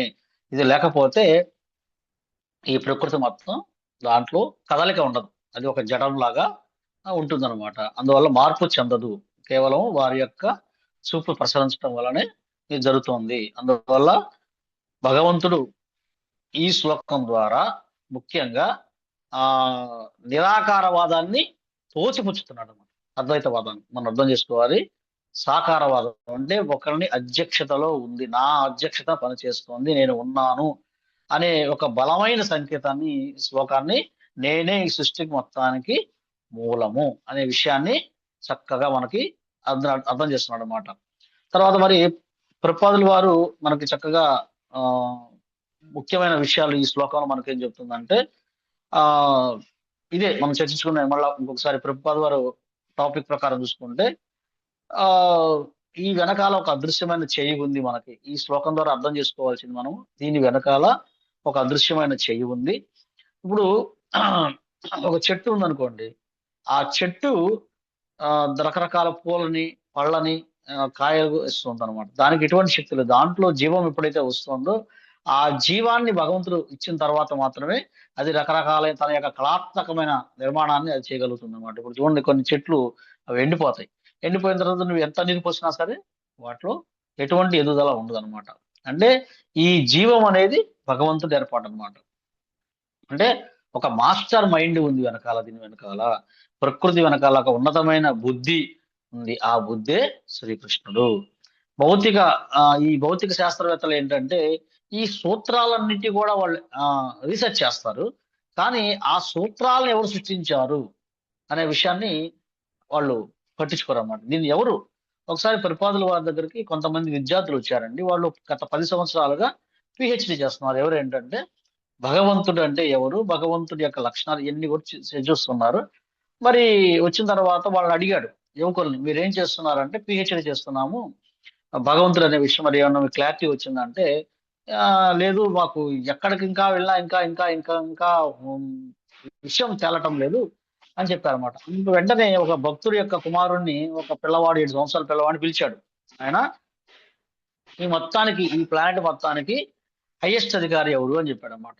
దేవాది దేవుడు అని శ్రీకృష్ణ భగవానుడు. దేవాదేవుడు శ్రీకృష్ణ భగవానుడు ఎవరు అంటే ఈ బ్రహ్మాండాలు, అనంతకోటి బ్రహ్మాండాలకి నాయకుడు ఆయనే, ఆయన వల్ల ఈ అధ్యక్షుడు జరుగుతుంది చెప్పేశాడు. అప్పుడు చెప్పాడు ప్రభుపాదుల వారు, మీ యొక్క పిహెచ్డీలు, మీ యొక్క సమయం అంతా వృధా, మా భక్తుడైన పిల్లవాడు చూడండి సింపుల్ గా చెప్పేశాడు. అంటే ఎవరైతే భగవద్గీత మననం చేస్తున్నారో వాళ్ళకి అర్థమైపోతుంది దీని వెనకాల ఒక కంట్రోల్ మాస్టర్ మైండ్ ఉంది అని చెప్పేసి మనకి ఈజీగా అర్థమైపోతుంది అని చెప్పేసి మనకు చెప్పాడన్నమాట. ఈ యొక్క సూత్రాలన్నీ కూడా అందుకే ఆయన చెప్పాడు కదా, వేదైశ్చ సర్వ రహమేవ విద్య వేదాంత కృత్ విధేవ చాహం. ఈ యొక్క వేదాల ద్వారా అన్ని ద్వారా తెలుసుకోదగిన వాడని నేనే, ఫైనల్ యొక్క గోల్ నేనే అని చెప్పేసి కృష్ణుడు కూడా మనకు చెప్తున్నాడు అన్నమాట. అందువల్ల ఈ ప్రకృతి ద్వారా మనం అర్థం చేసుకోవాల్సింది ఏంటంటే దీని వెనకాల కృష్ణుడే ఉన్నాడు, ఆయన పవరే ఉంది, ఆయన అదృశ్యమైన చెయ్యి. అందుకే పర్వ శ్లోకాల్లో కూడా చెప్తారన్నమాట ఏంటంటే ఈ ఏదైతే పూసల దండ ఉందో ఒక ముత్యాల దండ ఉపానంగా చెప్తూ లోపల ఉన్న ఏదైతే దారం ఉందో ఆ దారం బయటికి కనబడదు, కానీ ఆ దారం వల్లనే ఇవన్నీ నిలబడ్డాయి. అలాగే ఈ యొక్క మొత్తం ప్లానెట్ సిస్టమ్ అంతా కూడా భగవంతుని యొక్క విశ్వరూప పిడికిల వల్ల వల్లనే ఈ ప్రకృతి అంతా పర్ఫెక్ట్ గా పనిచేస్తున్నా కూడా మనం అర్థం చేసుకోవచ్చు అనమాట. అయితే మరి భగవంతుడు ఈ దీని పట్ల ఇష్టంగా ఉంటాడంటే ఆయన తటస్థ వైఖరిగా ఉంటాడు. ప్రభుపాదుల వారు చెప్పిన రెండో విషయం ఏంటంటే, ఫస్ట్ విషయము ఆయన అదృశ్యమైన చేయి రూపంలో ఆయన అధ్యక్షులు పనిచేస్తుంది. అయితే ఈయన రెండో పాయింట్ ఏంటంటే తటస్థంగా ఉంటాడు భగవంతుడు. ఆయన దీని పట్ల ఏమి ఆసక్తి చూపించడం అన్నమాట. ఆయన కార్యకారణాల నుండి, అంటే మనం చేసే ప్రతి కార్యానికి ఆయనకే సంబంధం లేదు. మనకి శరీరాన్ని ఇచ్చాడు భగవంతుడు, దీన్ని ఉపయోగించుకొని మనం సక్రమంగా వెళ్ళినట్టయితే భగవద్ధామం వెళ్ళచ్చు, లేదా మనం దీన్ని దుష్కర్మ చేసినట్టయితే దాని యొక్క ఫలితాన్ని అనుభవించాలి తప్పే దీంట్లో భగవంతునికి సంబంధం లేదు. ఇప్పుడు మన కరోనా వచ్చింది, కరోనా వచ్చినప్పుడు ఎవరు భగవంతుడిని స్మరించని వాళ్ళు కూడాను అయ్యో భగవంతుడు ఇలా చేశాడు ఎందుకు ఇలా చేశాడు అని చెప్పేసి ఎన్నెన్నో మాట్లాడేవాళ్ళు అనమాట. ఈ మనుషులు వాళ్ళు చేసిన రకరకాల, ఆయన చక్కటి ప్రకృతి సృష్టించాడు, చక్కటి అద్భుతమైన అందమైన ఈ అన్ని ఏర్పాట్లు చేశాడు, కానీ దాంట్లో ఉన్న ఈ సమతుల్యం దెబ్బతీసి, మానవులే దెబ్బతీసి ఈ రోగాలు రావడానికి కారణం అయ్యాడు. కానీ భగవంతుడు దీనికో ఏమి సంబంధం లేదని, అందుకే కార్యకరణాలకి ఆయన వేరుగా ఉంటాడు, ఆయన అధ్యక్షుని పనిచేస్తుందని చెప్పేసి. అలాగే మనకి బలపరచడానికి 9వ అధ్యాయము 9వ శ్లోకంలో కూడా ఏం చెప్తున్నారు, దీనికి ముందు శ్లోకంలో చెప్తున్నారు, నచమాం తాని కర్మాణి నిబంధన్ ధనంజయ ఉదాసీనం సమస్తం తేషు కర్మసు. ఓ ధనంజయ, ఈ కర్మలన్నీ నన్ను బంధించలేవు, నేను తటస్థం వలె ఆసీనుడై ఈ భౌతిక కర్మలన్నిటికీ సదా అనాసక్తుడినై ఉంటాను అని ఇంతకుముందు శ్లోకంలోనే ఆయన చెప్పాడు అన్నమాట కృష్ణుడు. నేను చాలా ఉదాసీనంగా ఉంటాను, నేను వీటి పట్ల పెద్ద ఏమి ఆసక్తి చూపించను అని చెప్పేసి, అందువల్ల అవి నన్ను బంధించలేవు. ఆయన త్రిగుణాలకు అతీతుడమైన వాడు కాబట్టి, సచ్చితానంద రూపం కాబట్టి అవి ఏమి ఆయన్ని బంధించలేవు అని చెప్తున్నాను అనమాట. ఎందుకంటే భగవంతుని యొక్క ఆయన ప్రతి ఒక్క జీవి యొక్క హృదయంలో ఉంటూ ఆయన పర్యవేక్షిస్తూ వాటి యొక్క ఫలితాలు ఏమి ఆయనకి ఏమి అంటవు, ఆయన కేవలం ఉండి చూస్తూ ఉండు వాళ్ళకి కావాల్సిన స్థితిని బట్టి వాళ్ళకి శాంక్షన్ చేస్తూ ఉంటాడు స్వామి అని చెప్పేసి. అందుకే మనకి ఒక కుమారాజు కూడా చెప్తారన్నమాట ఒక శ్లోకాన్ని, ఎప్పుడు భగవంతుడు ఆయన హృదయస్థ పరమాత్మ రూపంలో అందరికీ ప్రతి ఒక్కరి కోరిక తెలుసు, ప్రతి ఒక్కరి విషయము తెలుసు, ప్రతి ఒక్కరి కదలిక తెలుసు, అన్ని గమనిస్తూ ఉంటారు అని చెప్పేసి మనకు అర్థమవుతుంది అనమాట. అందువల్ల మనం ఈ యొక్క భగవంతుని యొక్క అచించ శక్తి వల్ల ఈ ప్రతి జీవిలో ఉన్నప్పటికి కూడాను వాటి ఫలితాలు ఆయన అంటవు, ఈ జగత్తు మొత్తం నడుస్తున్నప్పటికీ కూడా అనాసక్తి దాన్ని పర్యవేక్షిస్తుంటాడు. ఇది ఆయన యొక్క అచించమైన శక్తి అని చెప్పి ప్రభుపాదుల ద్వారా భాష్యం ద్వారా మనకు అర్థమవుతుంది. మరి మూర్ఖులు దీని తర్వాత శ్లోకాలు కూడా మనం చెప్తారన్నమాట.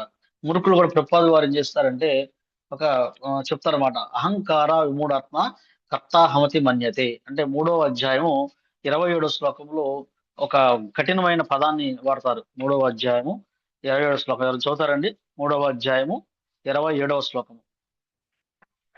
చదువుతాను ప్రభుజీ. హరే కృష్ణ.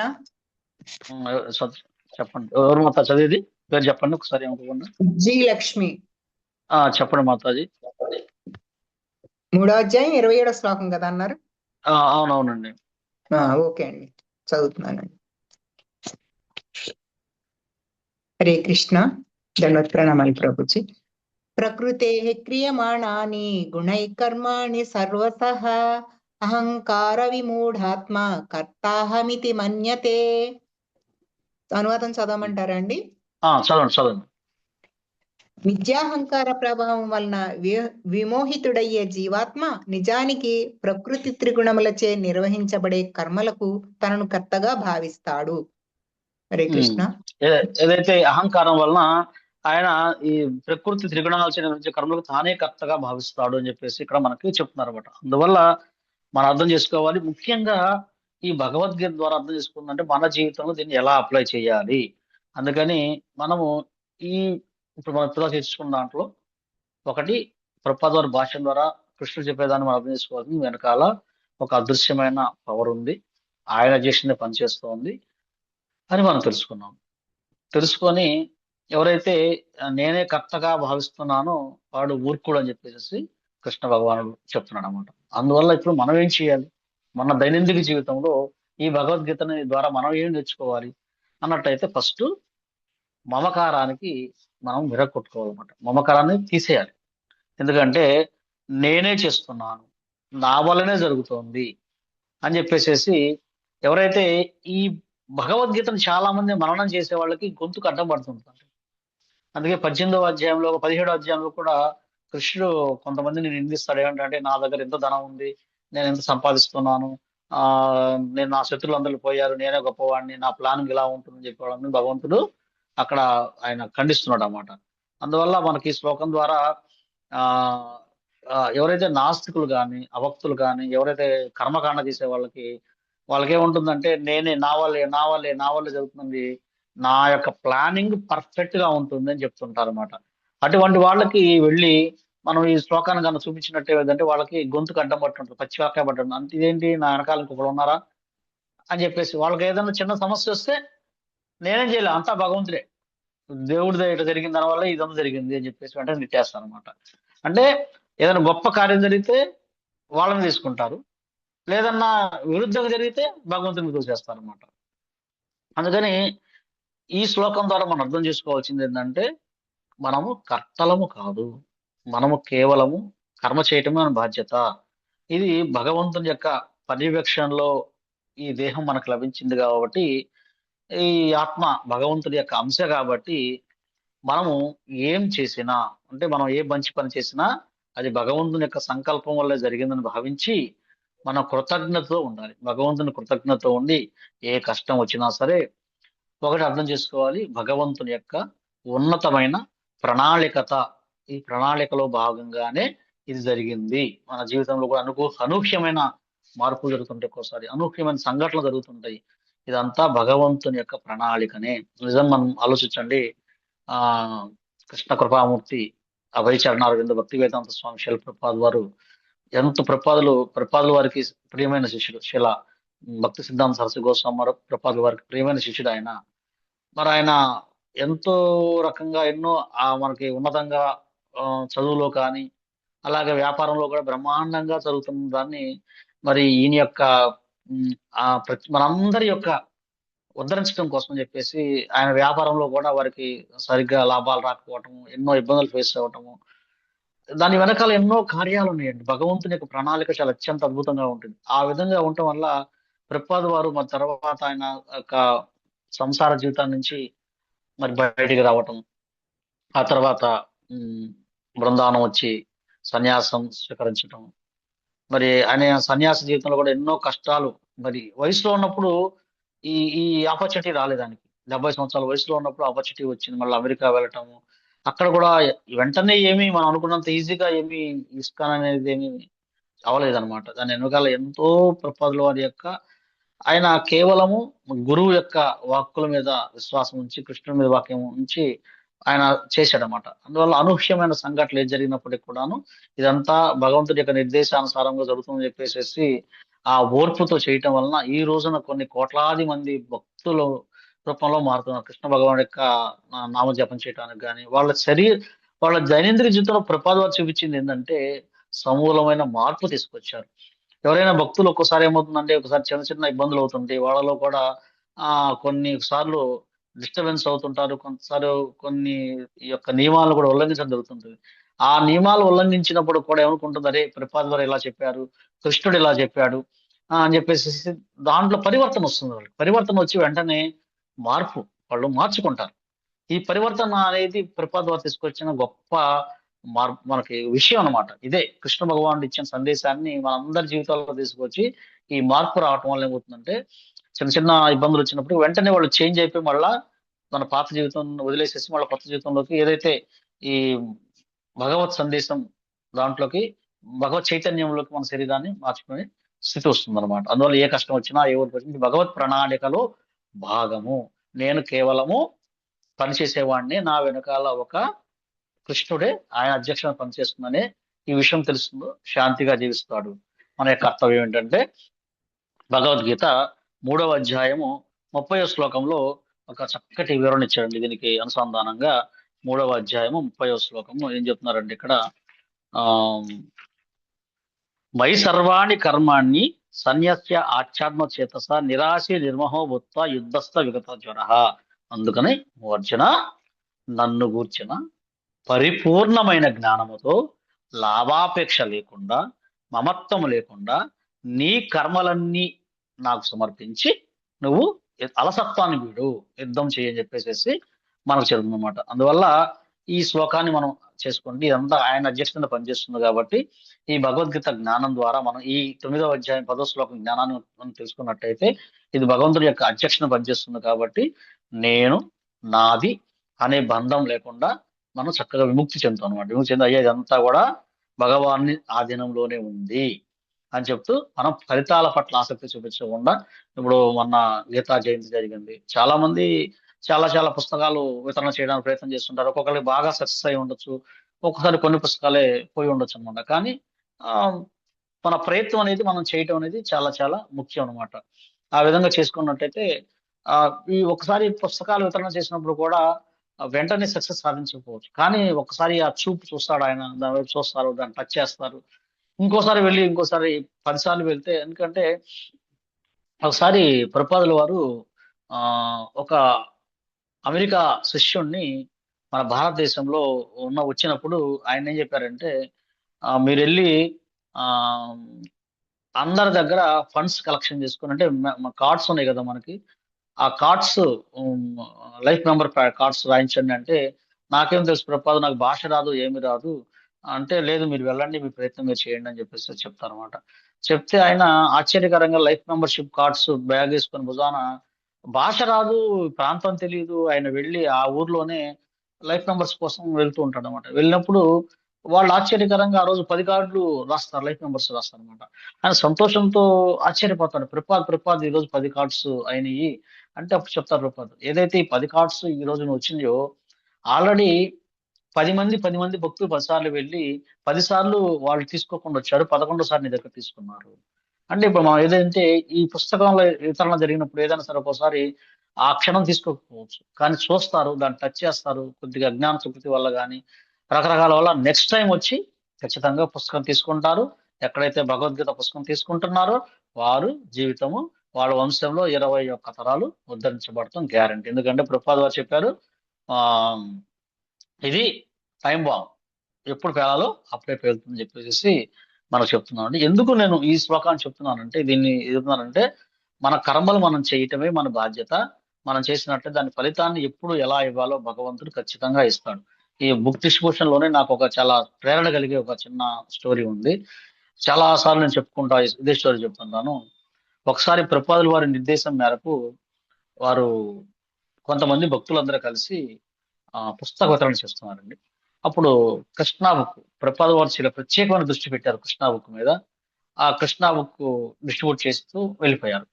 కొంతమంది ఏం చేస్తారంటే కొన్ని షాపుల్లో కూడా పెట్టి ఫ్రీగా పెట్టి మీరు అమ్మండి, అమ్మితే డబ్బులు ఇవ్వని చెప్పేవాళ్ళు, అట్లా చేసేవాళ్ళు. ఒకళ్ళకి వెళ్తూ ఉన్నప్పుడు ఒక పెద్ద ఆవిడ ఒక పుస్తకం కొనిందంట. ఆమె వయసులో ఉన్నప్పుడు కొనింది పుస్తకం. కొనిన తర్వాత ఆమె ఆ పుస్తకాన్ని ఎక్కడో పెట్టేసింది. ఏదో వాళ్ళు కొద్దిగా ఫండ్ ఇవ్వండి అన్నారు, కొన్నారు, పుస్తకం పక్కన పెట్టేస్తున్నాము. తర్వాత వాళ్ళకి ఒక అబ్బాయి పుట్టాడు ఆమెకి. పుట్టిన తర్వాత వాళ్ళు క్రిస్టియానిటీలో ఉంటారు, వాళ్ళు బై బర్త్. ఆ అబ్బాయికి చిన్నప్పటి నుంచే రకరకాలైన సందేహాలు, డౌట్స్, నంబర్ ఆఫ్ డౌట్స్.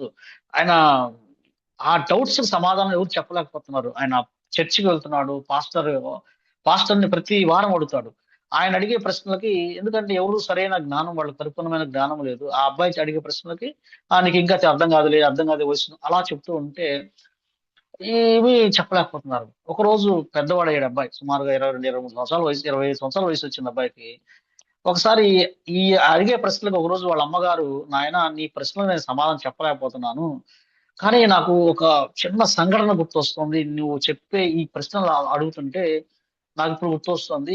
కొంతకాలం క్రితం నేను నా చిన్నతనంలో కొంతమంది బొట్లు పెట్టుకొని నానబెట్టుకొని ఉన్నారు, వైట్ డ్రెస్ వేసుకొని. వాళ్ళు ఒక పుస్తకం ఇచ్చారు, అన్ని ప్రశ్నలకు సమాధానం దీంట్లో దొరికిందని చెప్పేసి చెప్పారు.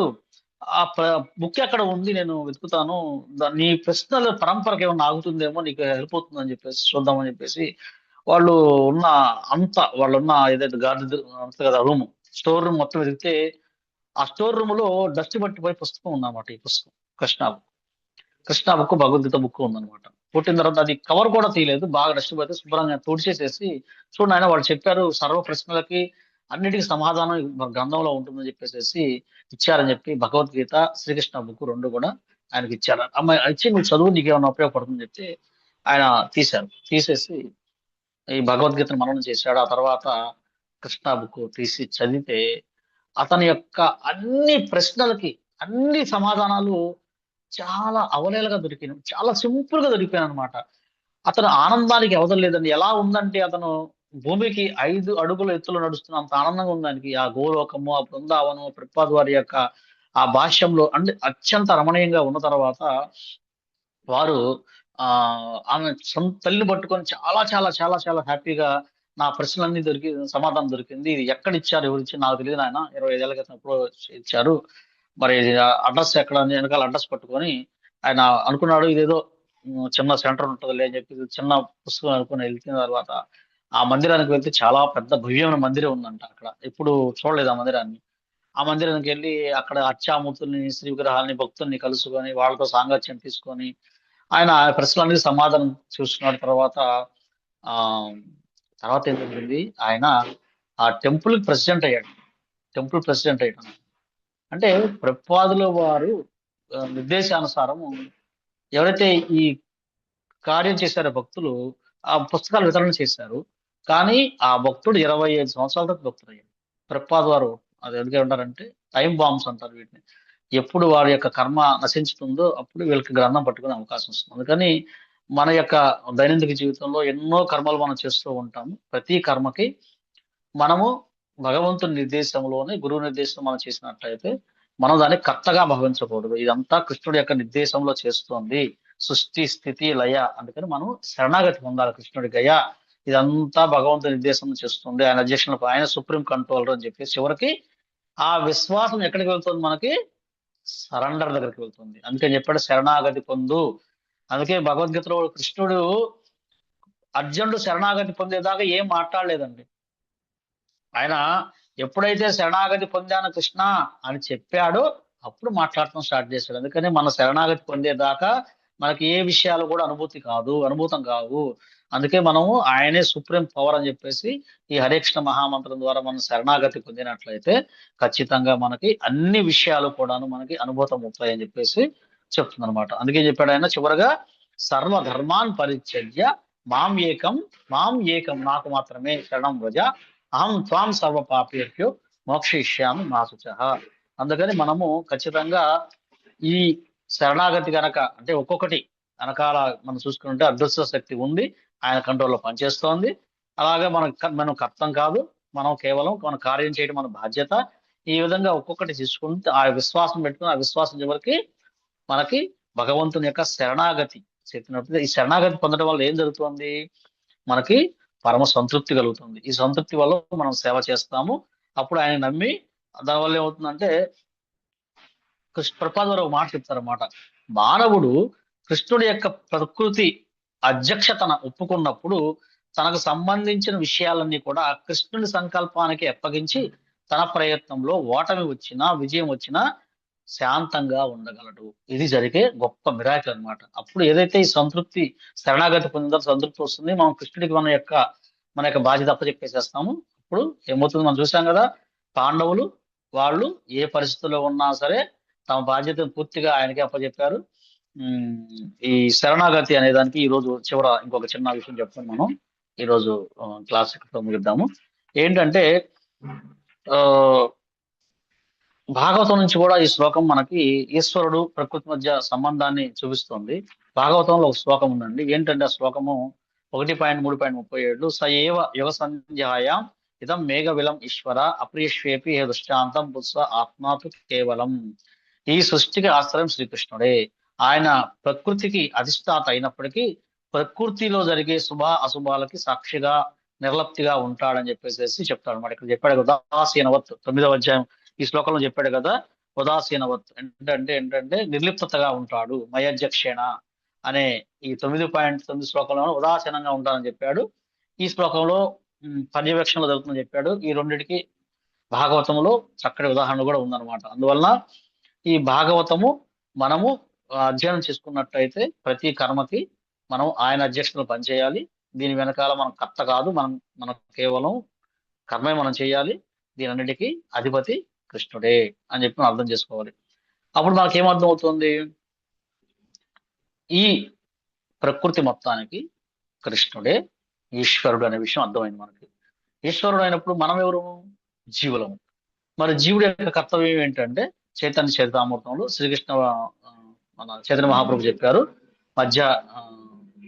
మధ్యలీల 20వ అధ్యాయము 108వ శ్లోకంలో చెప్పారు, జీవేర స్వరూపహై కృష్ణేర నిత్యదాస్. అంటే మనము ఆయన యొక్క అంశలం కాబట్టి ఆయన్ని సంతృప్తి పరచడానికి ప్రయత్నం చేయాలి. ఆయన మాస్టర్ అని చెప్పి మనం తెలుసుకున్నాం కాబట్టి, నిత్యదాసులు మనం కాబట్టి మనము ఖచ్చితంగా మన సహజ ధర్మం ఏంటంటే భగవంతునికి సేవ చేయటము. మన జీవితంలో మనకు నిజమైన సంతృప్తి లభించాలన్నా, శాంతి లభించాలన్నా, ఆనందం లభించాలన్నా కూడా మనం ఈ దాస్య భావంలోనే సరెండర్ చివరికి మనకి ఈ సంతృప్తి దగ్గర తీసుకెళ్తుంది. కాబట్టి మనము ఈ శ్లోకం ద్వారా అర్థం చేసుకోవాల్సింది ఏంటంటే మనం కేవలం కర్మ చేయటం మన బాధ్యత, మన వెనకాల మన అదృశ్య రూపంలో కృష్ణుడు ఉన్నాడు అని అర్థం చేసుకుంటే అప్పుడు మనకి ఏ కర్మం జరిగినా, ఏ ప్రాబ్లం వచ్చినా, సుఖం వచ్చినా, సంతోషం వచ్చినా, దుఃఖం వచ్చినా, ఆనందం వచ్చినా, శాంతి లభించినా దీని అన్నిటికీ కృష్ణుడే మూలం అనే విషయం మనకి ఈ శ్లోకం ద్వారా అర్థమవుతుంది. ప్రతి అణువు కృష్ణుడి యొక్క నిర్దేశంలోనే ఉంది అనే మధురమైన అర్థాన్ని ఈ శ్లోకం మనకి ప్రతి అణువులోనూ ఆయన సూపర్ హ్యాండే ఉందనే విషయాన్ని మనకి ఈ శ్లోకం తెలియజేస్తుంది. హరే కృష్ణ. ఈ శ్లోకంలో ఏదైనా డౌట్స్ ఉన్నా లేదన్నా మీకు ఏదైనా అర్థం కానీ ఉంటే ఇది ఏం అర్థమైందో ఎవరన్నా ఉంటే మీకు కొన్ని విషయాలు పంచుకోవాలనుకునే వాళ్ళు హరే కృష్ణ. ఇప్పుడు మీరు చెప్పినట్టు ఎవరైతే ఆ భక్తుడు ఉన్నారో వాళ్ళ మదర్ బుక్ ఇచ్చారు 25 years క్రితం అని చెప్పారు కదా ప్రభుజీ. నాకు ఇది చెప్పినప్పుడు నాకు ఒక సంఘటన గుర్తొచ్చింది ప్రభుజీ. 2004లో ఫస్ట్ టైం అసలు ఇస్కాన్ టెంపుల్ అంటే నాకు తెలీదు, బెంగళూరులో చూశాను ప్రభుజీ. అప్పుడు జగన్నాథ్ బలదేవ్ సుభద్రమని చూసి ఏంటి ఇవి ఇలా ఉన్నాయి విగ్రహాలు అంటే అసలు ఫస్ట్ టైం చూశాను. వెరైటీగా ఉన్నాయి, విచిత్రంగా ఉంది, దేవుడు అంటే వేరే కదా విగ్రహం అని అనుకున్నాను ప్రభుజీ. అనుకోకూడదు అవన్నీ నాకు తెలియదు అప్పుడు ఆ ఏజ్ లో, అంటే 2004లో. కానీ ఇప్పుడు నేను 2023లోనో 24లోనో ఫస్ట్ టైం మన లింక్ ద్వారా జాయిన్ అయ్యాను ప్రభుజీ. అప్పుడు 23లో కూడా నేను ఏదో ఎవరో ఫ్రెండ్ ఇచ్చారు, విన్నాను, పెట్టేశాను, అసలు కంటిన్యూ అవ్వలేదు. నాకు అంటే అంత జ్ఞానం లేదు అప్పుడు. ఊరికే టైం ఉంది కదా, మార్నింగ్ ఒకసారి రోజుకి అదే 18 రోజులు 18 అధ్యాయాలు అన్నారు, అసలు అంటే ఏంటి అని విన్నాను, వదిలేశాను. కానీ చాలా డౌట్స్ అయితే వచ్చాయి ప్రభుజీ, అడిగే దాన్ని మంచిగా క్లియర్ చేశారు. తర్వాత మళ్ళీ ఆపేశాను ఇంకా నాకు తెలియక. అయితే ఇప్పుడు మురళీ ప్రభుజీ క్లాస్ కంటిన్యూ అవుతున్నాను. అయితే 11th బ్యాచ్ లో జాయిన్ అయ్యాను ప్రభుజీ. అప్పటి నుంచి ఇప్పుడు కంటిన్యూ అవుతూ ఉన్న 2 years అవుతుంది దగ్గర. అయితే ఇప్పుడు మీరు ఈ రోజు క్లాస్ చెప్పగానే నాకు అనిపించింది ప్రభుజీ, ఎప్పుడు 2004, ఎప్పుడు 2025, ఇన్నేళ్ళకి మనకి అంటే దేవుడి కృప అనేది ఎప్పుడు వచ్చింది అనేది ఎవరికి తెలియదు అన్నారు కదా ప్రభుజీ. చాలా ఆలస్యంగా వచ్చాను అని మాత్రం నాకు ప్రతిసారి అనిపించింది ప్రభుజీ ఈ క్లాసెస్ విన్నప్పుడు. ఇంకొంచెం ముందు ఉండుంటే ఈ 10 ఏళ్లలో కొన్ని సంఘటనలు జరిగాయి ప్రభుజీ. కాకపోతే ఇప్పుడైతే అప్పుడు బాధ ఉండేది, ఇప్పుడు కర్మ వల్ల ఇవన్నీ జరిగాయి అనేది మాత్రం అర్థం అవుతుంది ప్రభుజీ. చాలా చాలా బాగుంటుంది class. Thank you Prabhuji. Hare Krishna. ధన్యవాదాలు. హరే కృష్ణ. ఇంకా హరే ఎవరైనా కృష్ణ ప్రభుజీ, దండ ప్రణామాలు. హరే ఎవరండి? కృష్ణ ఎవరు ప్రభుజీ, మాట్లాడుతున్నారు? దండ ప్రణామాలు ప్రభుజీ. శ్రీదేవి కాజా ప్రభుజీ. చెప్పండి మాట్లాడండి. ప్రభుజీ, నిజంగా మీరు అన్నట్లుగా ఆ బాబుకి ఏ విధంగా సందేహాలు అనిపించాయి. చిన్నప్పుడు నాకు కూడా ప్రభుజీ 6-7 ఇయర్స్ అప్పటి నుంచి సందేహాలే, చాలా డౌట్స్ ఉండేవి ప్రభుజీ. అసలు ఇదంతా ఏంటి, ఇదంతా ఎందుకు వచ్చింది, అసలు ఈ శరీరం ఏంటి, అలా ఎప్పుడు డౌట్స్ అన్నమాట. చిన్నప్పటి నుంచి సందేహాలు ప్రభుజీ. అవి అట్లా డౌట్స్ వస్తే నాకు ఇట్లా రోమాలన్నీ ఇట్లా నిక్కబుచ్చుకునేవి. అసలు ఏంటి ఇలా ఉంది, ఎందుకు వచ్చాం మనం, ఇదంతా ఏంటి అని ఎప్పుడు కూడా అదే ఆలాపనగా ఉండేది. కానీ అవి అడగాలంటే పేరెంట్స్ ని ఏంటి పిచ్చి పిచ్చి ప్రశ్నలు వేస్తున్నారు అంటారేమో అనేసి ఎవరిని అడిగేదాన్ని కాదు ప్రభుజీ. అలాగే నా లైఫ్ మొత్తం అలా గడిచిపోయింది ప్రభుజీ. ఒక మ్యారేజ్ అయిపోయింది, పిల్లలు వచ్చారు. హరే కృష్ణ ప్రభుజీ. వినిపిస్తుందా ప్రభుజీ? చెప్పండి.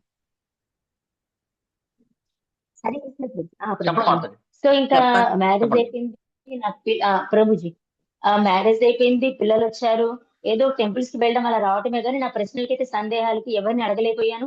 అడిగితే ఏమంటారని ఒక సంశయంగా ఉండేది.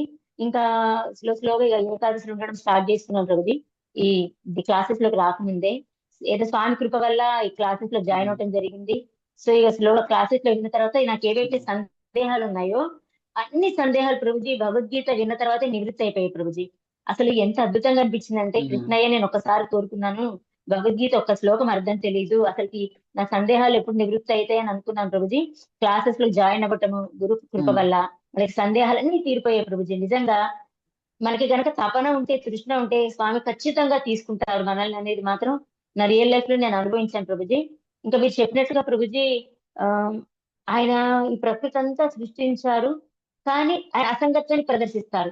మనకి ఇచ్చిన కొద్దిపాటి స్వేచ్ఛతోటి నువ్వు ఏ విధంగా కర్మలు చేస్తావు దానికి నువ్వు అనుభవిస్తావు. సో దానికి నేను బాధ్యత కాను, నువ్వు చేసినట్టు నీవే అనుభవిస్తావు. సో ఆయన మాత్రం మనందరినీ కంట్రోల్ చేస్తారు అసంగత్వంగానే, కానీ మన కర్మలకి మనమే బాధ్యులం అనే విషయం మాత్రం భగవద్గీతలో ఈ శ్లోకాల ద్వారా చాలా చక్కగా అసలు కృష్ణ భగవానుడు ఎంత బాగా వివరించారు. దాన్ని ప్రభుపాదుల ద్వారా తెలుసుకోవడం అనేది నిజంగా మాకు సుకృతి ఉందేమో.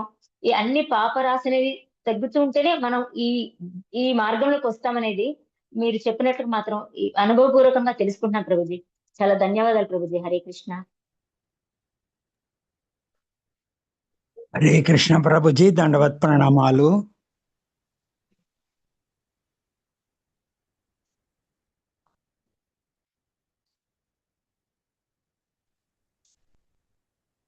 హరే కృష్ణ చెప్పండి.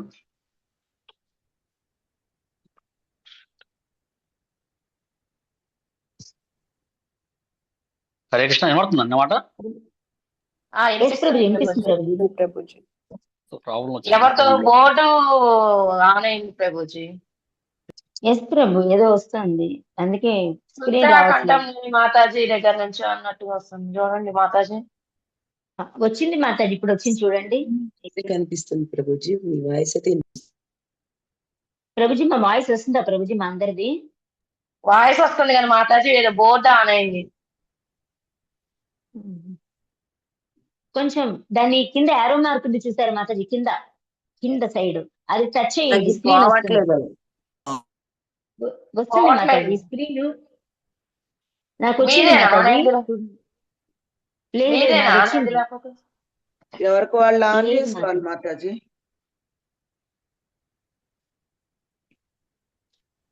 మాతాజీ స్క్రీన్ వచ్చింది మాతాజీ. రాలేదు ప్రభుజీ హరే కృష్ణ. ప్లేన్ ఉంది, స్క్రీన్ ప్లేన్ ఉంది ప్రభుజీ. కింద ఇలా ఆరో మార్క్ ఉంది చూసారా, దాని పైకి అనండి ప్రభుజీ. ఇప్పుడు వచ్చింది బాగా ఇలా జరపండి స్క్రీన్ ని చేతితోటి. ఇప్పుడు ఓకేనా?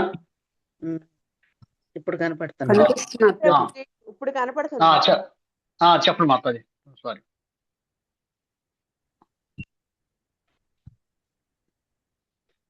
హరే కృష్ణ. ఇంకెవరు చెప్పాలనుకున్నారండి? ఏమన్నా వినపడుతుందా?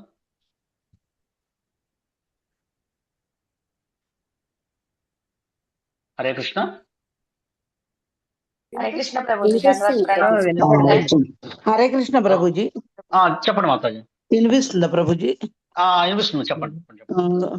అవును ప్రభుజీ, ఇది మీరు చెప్పింది చాలా కరెక్ట్ అనిపించింది నాకు కూడా. నేను ఎప్పుడో 20 years బ్యాక్ ఇస్కాన్ లో చేరదామని చెప్పి బుక్స్ అన్ని కొనుక్కున్నాను ప్రభుజీ. కానీ అప్పుడు చేరలేకపోయాను కొన్ని కారణాలు. అంటే నాకు గైడెన్స్ ఇచ్చేవాళ్ళు కూడా సరిగ్గా ఇవ్వలేదు అప్పుడు. అతను దీక్ష తీసుకుంటేనే మీకు అన్ని వివరాలు చెప్తాను, అప్పటి వరకు చెప్పను అన్నారు. బెంగళూరులో ప్రభుజీ, బెంగళూరులోనే ఇస్కాన్ సెంటర్ కి వెళ్ళి అక్కడ పెద్ద టెంపుల్ ఉంటుంది కదా ప్రభుజీ, అక్కడికి వెళ్ళి నేను చాలా బుక్స్ కొనుక్కున్నాను అప్పుడు. ఆయన తర్వాత వేరే ఒక అతను ఇట్లాగే స్పీచ్ ఇస్తున్నారంటే వెళితే అతని గైడెన్స్ కూడా సరిగ్గా ఇవ్వలేదు. ముందు దీక్ష తీసుకోండి తర్వాత ఇస్తాను అంటే, అది ఎట్లా కుదురుతుంది, ముందు విషయం తెలియకుండా దీక్ష అలా తీసుకుంటామని చెప్పి వచ్చేసాను. అవి నాకు ఇప్పుడు 4.5 years 5 years అవుతుంది ప్రభుజీ నేను ఇస్కాన్ లో జాయిన్ అయ్యి. ఇప్పుడు ఆ బుక్స్ అన్ని కూడా ఇప్పుడు ఉపయోగపడుతున్నాయి నాకు. ఓకే. భగవంతుడి యొక్క ప్రణాళిక అనేది అందరూ కూడా ఎప్పుడు ఎవరికి వారి వారి కర్మలు ముగిసిపోతున్నాయి, ఎప్పుడు భగవంతుని అంటే ముందు మనకి ఏంటంటే కృష్ణుడు కాదండి, ముందు మనకు గురువు పరిచయం అవుతారండి. భక్తులు పరిచయం అయి గురువు ద్వారా మనం కృష్ణుడు చేరుకోవడానికి అవకాశం ఉంటుంది. కాబట్టి అది భగవంతుని యొక్క ఏర్పాటు. మనలో హృదయంలో ఉన్న కోరికలు, మన యొక్క వేదన ఆయన తెలుసు. కాబట్టి ఆయన ఏదైతే నిజమైన శాంతి లభిస్తుందో దాన్ని అందిస్తాడు. కానీ వేరే దానికి కాకుండా మనకు కావాలనుకునే కోరికలు ఏదైతే ఉన్న డబ్బు ఇట్లాంటివన్నీ అందించడండి. ప్రతిదీ అందించడు ఆయన. ఎందరికి కావాలో అందరికీ అందిస్తాడు. ముఖ్యంగా ఈ సాంగత్యం ఉంటే మన దగ్గర ఉన్న అదే కోటాను కోట్ల సంపద. అర్థం చేసుకోవాలి. హరినామం ఎవరైతే హరే కృష్ణ మంత్రం ఉంటుందో, ఎవరైతే భాగవతం వాళ్ళ దగ్గర ఉంటుందో, ఎవరైతే చైతన్య చరితామృతం భగవద్గీత ఉంటుందో అది కోటాను కోట్ల విలువైన సంపద. అంతకు మించిన సంపద మన దగ్గర లేదండి. చాలా బుక్స్ కొన్నాను ప్రభుజీ. కృష్ణుడే దేవాది దేవుడు కొన్నాను, అద్వితీయ వరప్రసాదం కొన్నాను, రాజవిద్య కొన్నాను, చాలా పుస్తకాలు కొన్నాను ప్రభుజీ ఆ రోజు.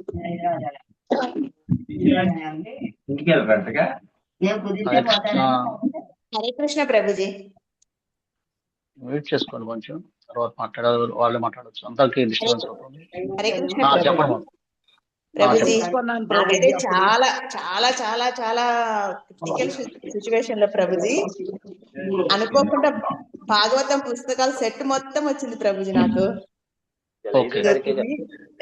అసలు ఎంత పెద్ద కష్టం అంటే ప్రభుజీ, అసలు అంత కష్టంలో నిజంగా కృష్ణుడే నాకు దగ్గరకు వచ్చినాడు అనిపించి అంత సంతోషంతో నిజంగా చాలా సంతోషం వేసింది ప్రభుజీ.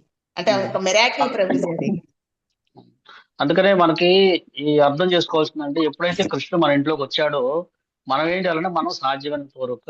అందుకే భాగవతంలో ఒక శ్లోకం ఉందండి, ఏంటంటే ఎవరైతే నేను తల్లిదండ్రులు అనుకుంటున్నారో, ఎవరైతే బంధువులు అనుకుంటున్నారో, ఎవరైతే గురువు అనుకుంటున్నాడో వాళ్ళ కర్తవ్యం ఏంటంటే తన మీద ఆధారపడిన వాళ్ళందరినీ కూడాను ఈ యొక్క జన్మోత్సవం విడుదల చెందించాలని చెప్పేసి మనకు చెప్తున్నారు అనమాట. అందుకని మన నిజంగా బంధువులు అంటే మనం హరే కృష్ణ కొంచెం మ్యూట్ చేసుకోరా, డిస్టర్బెన్స్ ఉంది బాగా. లక్ష్మీ ఆత్మకూరు దయచేసి, తర్వాత శ్రీ రామ్మూర్తి మ్యూట్ చేసుకోండి ప్లీజ్. ఒక 5 నిమిషాలు అయిపోవచ్చింది, ఎందుకంటే అందరికీ డిస్టర్బెన్స్ అవుతుంది. Sorry, thank you. ఖచ్చితంగా మనం ఏదైతే ఏం చెప్తున్నానండి, బంధువులు ఎవరితో ఎవరు చెప్తారు. సారీ అదే డిస్టర్బెన్స్ అయితే ఎట్లా కన్ఫ్యూజ్ అవుతుంది అనమాట. మనం ఎవరైతే బంధువులు అనుకుంటున్నామో, ఎవరైతే స్నేహితులు అనుకుంటున్నామో, ఎవరైతే మిత్రులు అనుకుంటున్నామో, నిజంగా మన యొక్క కర్తవ్యం ఏంటంటే ప్రభుపాద వారు చెప్పిన నిజమైన సమాజానికి నిజమైన సేవ ఏంటి అంటే ఈ యొక్క కృష్ణ భగవానుడి యొక్క ఈ దివ్యమైన ఆధ్యాత్మిక గ్రంథాలు వితరణ చేయడమే. ఈ ఆధ్యాత్మిక వితరణ చేయడం వల్ల ఏమవుతుందంటే వాళ్ళకి మనం నిజంగా చేసేదంటే జన్మ మృత్యు చక్రం నుంచి విడుదల పొందడానికి మనము సహాయం. ఇదే నిజమైన సేవ, నిజమైన సంఘ సేవ అంటే ఇదే అన్నమాట ప్రభుపాద వారు చెప్పేది. అందుకని మనం పుస్తక వితరణ అనేది చాలా చాలా చాలా ముఖ్యము. ఈ మంత్ అంతా కూడా ఎంత వీలుంటే అలా. ఇప్పుడు మీరు ఏదైతే ఇలా చెప్పారు మాతాజీ, భాగవతం తీసుకున్నాను చాలా ఆనందంగా ఉన్నానని. ఈ భాగవతం ఏదైతే ఉందో మీరు ఏం చేస్తారంటే మీ బంధువులందరినీ సెలెక్ట్ చేసుకోండి. మీ దాంట్లో ఉన్న కొద్దిగా అమౌంట్ మీరు మీ అమౌంట్ లో నుంచి ఒక 10% 15% తీయండి. తీసి ఫస్ట్ వాళ్ళకి చిన్న చిన్న గ్రంథాలు ఇవ్వండి. గ్రంథాలు ఇచ్చేసేసి ఆ గ్రంథాలని మీరే ఏం చేస్తారు, వాళ్ళందరినీ ఒక చిన్న పెట్టుకొని వారానికి 1 రోజు 2 రోజులు కలవటం, వాళ్ళతోటి చిన్న చిన్న ఏదైనా చదివించటం, అట్లా చేసుకున్నట్టయితే ఒక భక్తులు సీనియర్ భక్తుల నిర్దేశంలో ఆ విధంగా ఏమవుతుందంటే నిజంగా మనం ఇంకా పవిత్రం అవడానికి అవకాశం ఉంటుంది. ఆ విధంగా ప్రీచింగ్ చేయటం వల్ల అయితే ఒక నిర్దేశంలో చేయాలి ఇవన్నీ కూడా. ఎందుకంటే స్టార్టింగ్ లోనే మనం ఇలా చేసినట్లయితే ఏంటంటే మనకే భక్తి సక్రమంగా లేకపోతే వేరే వాళ్ళకి చెప్తే ఏమవుతుందంటే వాళ్ళు అడిగే డౌట్స్ కి వాళ్ళ దానికి మన భక్తి కూడా పోతుంది అనమాట. ఎందుకంటే ఇంకా అంత ఇప్పుడు కోమలమైన భక్తి అంటారు దీన్ని. ఈ కోమలమైన భక్తి ఒక నిర్దేశంలో చేసుకుంటూ ఉన్నట్టయితే ఏదైనా మీకు చేయాలనుకున్నప్పుడు సీనియర్ భక్తులను అడిగి ఏదన్నా వాళ్ళ ద్వారా మనం చేస్తే మన భక్తి స్ట్రాంగ్ గా ఉంటుంది. ముందు ఈ పుస్తక వితరణ అనేది మాత్రం చాలా చాలా ముఖ్యము. మన బంధువులకి స్నేహితులకి కూడాను ఈ గీతా జయంతి సందర్భంగా ఎంత వీలుంటే అంత ఈ వితరణ చేయండి. పుట్టినరోజులు ఎవరైనా పుట్టినరోజులు అనుకోండి, ఆ పుట్టినరోజులో మీరు మాట్లాడండి. నేను కొన్ని అట్లా చేసి మేము సక్సెస్ అయ్యాయి అనమాట. ఏంటంటే అయ్యా ఈ రోజు మీ పుట్టినరోజు కదా, ఒక ట్రిక్స్ పే చేయండి. ఏంటి, దయచేసి మీ పుట్టినరోజు కాబట్టి మీరు ఈ రోజున పిల్లలకి భాగవతం భగవద్గీత డొనేషన్ చేయండి. దానివల్ల వాళ్ళ జీవితం మారుతుంది, వాళ్ళ సుఖత వస్తుందని చెప్పినట్టయితే ఆటోమేటిక్ గా వాళ్ళు హ్యాపీగా ఉంటారు. కాబట్టి భగవద్గీతను భాగవతానికి కొంత డబ్బులు డొనేట్ చేస్తారు. దాన్ని సక్రమంగా వాళ్ళకి అందించి లేదా వాళ్ళ చేతులుగా మీద అందించి వాళ్ళ ఫోటో తీసి వాళ్ళు పంపించినట్టయితే ఇవన్నీ రకరకాల ప్లాన్స్ ని కాకపోతే ఏం చేసినా సరే మనము ఒక నిర్దేశంలో వాళ్ళ అధ్యక్షత మనం చేసుకుంటూ వెళ్ళినట్టయితే ఇబ్బంది ఉండదు. ఆ విధంగా చేసుకుంటే అటు తీసుకున్న వాళ్ళకి సుకృతి వస్తుంది, అలాగే ఇచ్చిన వ్యక్తికి కూడా ఆయన కూడా ఉత్సాహం వస్తుంది. ఆ విధంగా మనం చేసుకున్నట్టయితే దానివల్ల ఏమవుతుందంటే ఈ శ్లోకాలు ఇలా చెప్పి ఈ విధంగా ఏదంటే ఈ భగవద్గీతలో శ్లోకం ఉంది, లాస్ట్ అధ్యాయం చివరిలో చెప్తారన్నమాట. ఎవరైతే ఈ దివ్యమైన విషయాలు తెలియజేస్తున్నాడో ఆయన నాకు చాలా ప్రియమైన వ్యక్తి, నాకు అంతకన్నా ప్రియమైన వ్యక్తి ఉండడు అని చెప్తారనమాట. అందుకని మనం ఆ ప్రియమైన వ్యక్తిగా మనం మారాలి. అందుకే కృష్ణుడిని మనం ఆచార్యులు మనం చెప్తుంది, కృష్ణుడిని మనం చూడడానికి ప్రయత్నించరాదు, కృష్ణుడే మనల్ని చూడాలి. ఆ విధంగా పనిచేయాలి. ఆ విధంగా పనిచేస్తే కృష్ణుడు మనల్ని చూస్తాడు. మనం కృష్ణుడి కోసం చూడలేము, ఎందుకంటే మన వల్ల కాదు, మనం ఆయన్ని వెతకలేము, మన వల్ల కాదే కాదనమాట. ఎందుకంటే మనలాంటి కోటాను కోట్ల మంది. ఒక రహస్యమైన విషయం ఏంటంటే అర్థం చేసుకోవాలండి, ఆయన అనంతకోటి బ్రహ్మాండ నాయకుడు. అనంతకోటి బ్రహ్మాండ నాయకుడు కాబట్టి ఒక సింపుల్ లెక్కేసుకుందాం, కొన్ని వందల వేల కోట్ల బ్రహ్మాండాలు ఉన్నాయి. ఒక్కొక్క బ్రహ్మాండానికి ప్రపాదుల వారు లాంటి ఒక శుద్ధ భక్తులు ఉన్నారు అనుకోండి, ఒక్కొక్క బ్రహ్మాండానికి ఈ లెక్కన అనంత కోటి బ్రహ్మాండాలకి అనంత కోటి మంది భక్తులు ఉంటారు. మరి అటువంటి శుద్ధ భక్తులు చేత ఆ కీర్తించబడి ఆ స్వామికి మన సేవ ఏ పాటి చెప్పండి, మనం చేసే చిన్నపాటి సేవ ఏది అర్థం చేసుకోవాలి. అయినప్పటికీ కూడా ఆయన చెప్తున్నాడు, నేను స్వీకరిస్తాను. అందుకని మనం చేసే దీన్ని ఆచార్యుల యొక్క నిర్దేశంలో కనుక చేసినట్లయితే అప్పుడు ఏం చేస్తాం, మనం ప్రభుపాద వారి యొక్క చేపట్టుకొని వెళ్తాం. కాబట్టి ప్రభుపాద వారు మనల్ని కృష్ణుడి దగ్గర తీసుకువెళ్తారు. అది మనం కేవలం ప్రభుపాద వారు ఏం చెప్పారో దాన్ని యథాతథంగా చేయగలిగితే చాలండి. మనం ఏ శ్రమ లేకుండా ఆయన చెప్పాడు, నేను మిమ్మల్ని సైడ్ నుంచి అయినా సరే గోలోకాన్ని తీసుకువెళ్తానని మనకి ఇచ్చాడంటే ఆయన అంత స్ట్రాంగ్ గా ఉన్నారు. ఆయన యొక్క శిష్యులుగా మనందరం కూడాను, ఆయన దాసులుగా మనందరం కూడాను కేవలము ఈ గ్రంథాలు చదవటం, మన జీవితంలో దాన్ని మనం దాన్ని నిర్దేశంలో చేయటం, దాన్ని వితరణ చేయటం, ఈ విధంగా చేయగలిగితే మన జీవితం సక్సెస్ఫుల్ అవుతుంది. హరే కృష్ణ. హరే కృష్ణ ప్రభుజీ. ఓకే, హరే కృష్ణ ప్రభుజీ. హరే ఇప్పుడు హరే కృష్ణ. ఇంట్లో పిల్లల పేరు కానీ మన పేరు అందరి పేరు మీద బుక్స్ కోసం డొనేషన్ ఇస్తాం ప్రభుజీ. ఇప్పుడు ఇంట్లో ఎవరైనా గోలోకం చేరి ఉన్న ప్రభుజీలు ఉన్నారనుకోండి ప్రభుజీ, వాళ్ళ పేరును కూడా ఇవ్వచ్చా? ఇవ్వచ్చండి, ఇబ్బంది లేదు, ఇవ్వచ్చు. ఇవ్వచ్చండి. ధన్యవాదాలు ప్రభుజీ. ఓకే, మనం ఇంకా ఈరోజు ఏం లేకపోతే ఇప్పటికే ఒక చెప్పండి ప్రభుజీ. ఇప్పుడు బుక్స్ వితరణ గురించి చెప్పారు కదా ప్రభుజీ, చిన్న ఇన్సిడెంట్ చెప్తాను ప్రభుజీ. నేను రీసెంట్ మోకాళ్ళు ఆపరేషన్ చేయించుకున్నాను ప్రభుజీ 6 months క్రితం. అప్పుడు నేను డిశ్చార్జ్ అయ్యేటప్పుడు డాక్టర్ గారికి అక్కడ ఉన్న 3 డాక్టర్స్ కి నేను బుక్స్ ఇచ్చాను మా ప్రభుజీ, భగవద్గీత బుక్స్ ఇచ్చాను.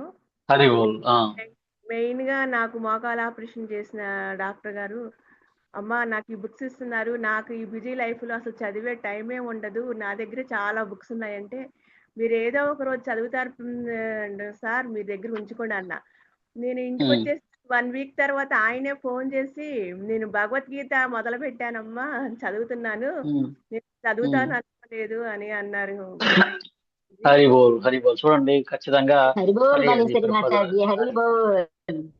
అప్పుడు డాక్టర్ గారు ఆ గ్రంథం చదవడం వల్ల ఏమవుతుందంటే ఆ డాక్టర్ గారు నిస్వార్థంగా నేను ధన్వంతరి ధనవంతుడి యొక్క సేవకుడిని అనుకొని చెప్పేసి భక్తులందరూ కూడా చాలా చక్కటి ప్రేమపూర్వకమైన సేవ చేస్తాడు అనమాట.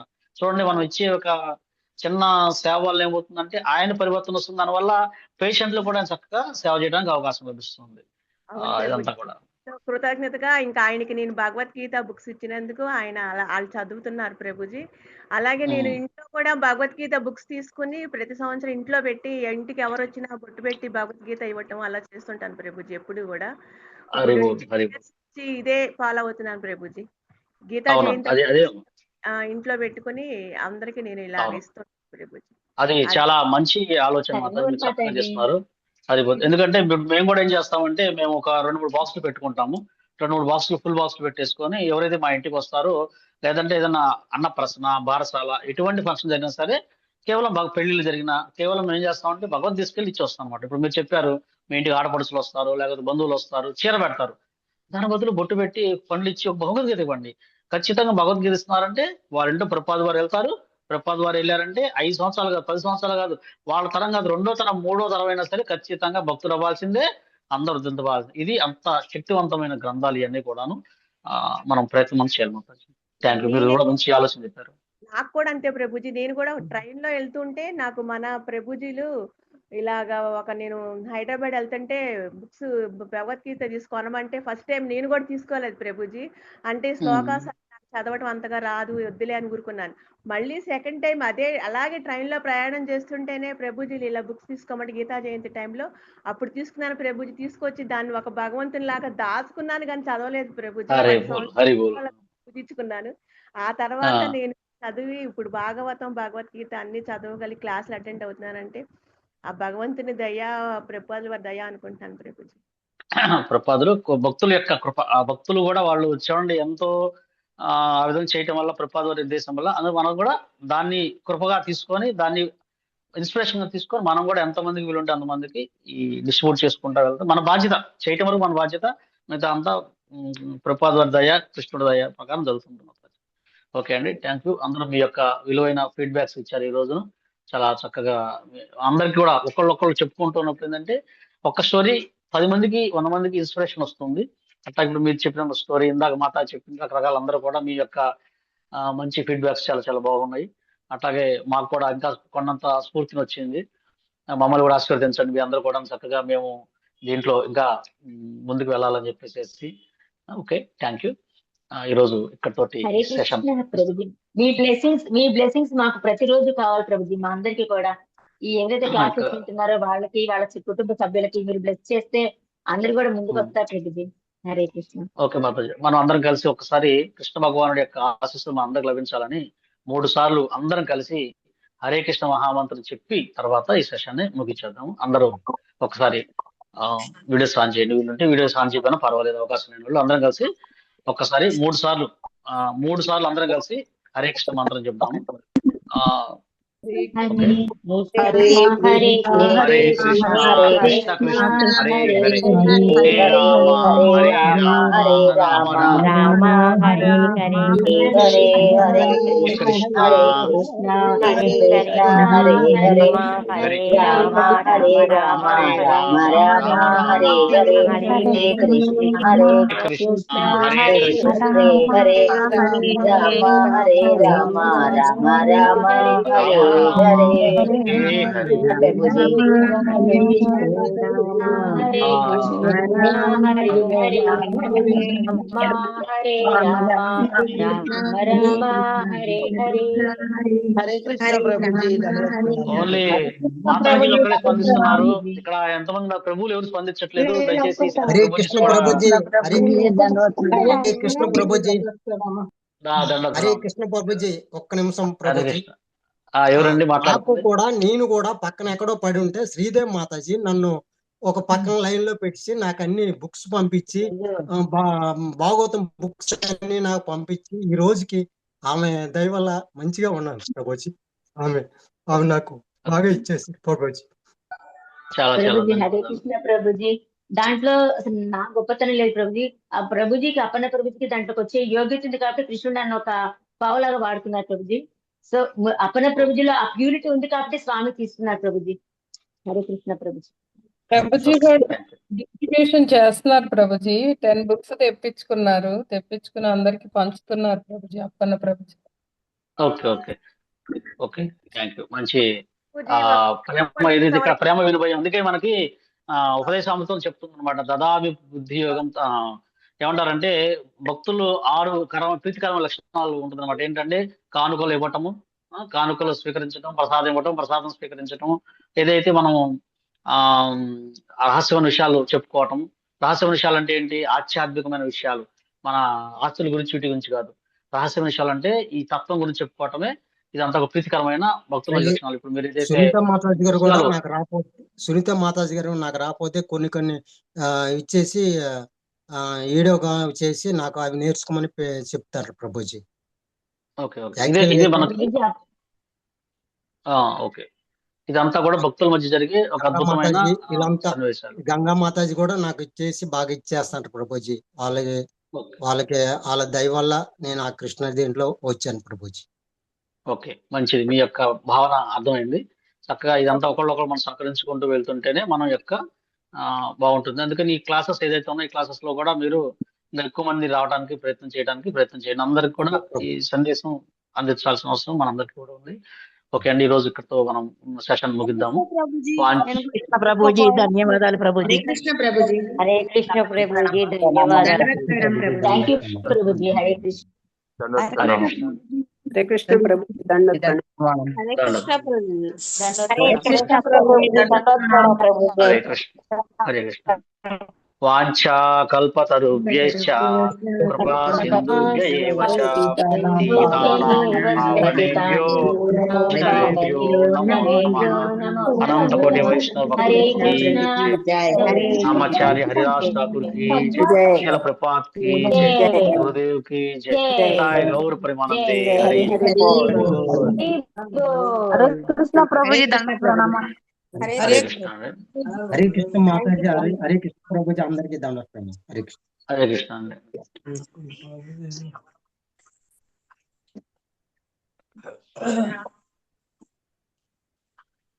ఓకే నేను ముగిస్తున్నాను. Close plus. హరే కృష్ణ ప్రభుజీ. హరే కృష్ణ.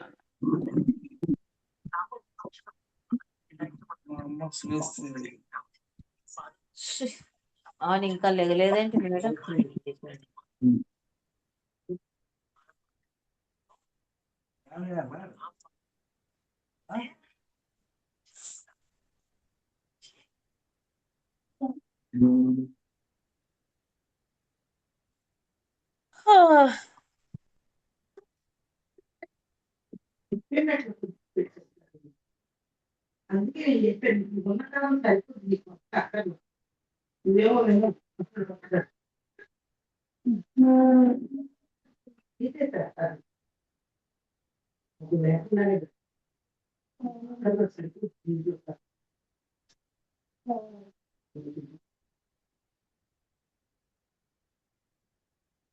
కృష్ణ ప్రభుజీ.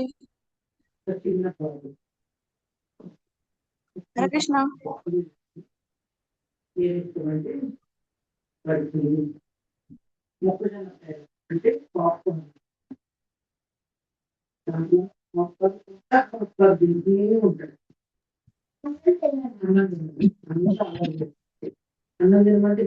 మాతాపిల్లలందరికీ ఉండాలని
మాతాజీ హరే కృష్ణ. అందరూ హరే లీవ్ అయిపోండి మాతాజీ. హరే కృష్ణ. అయిపోయింది కదా, అందరూ లీవ్ అయిపోండి మాతాజీ. హరే కృష్ణ.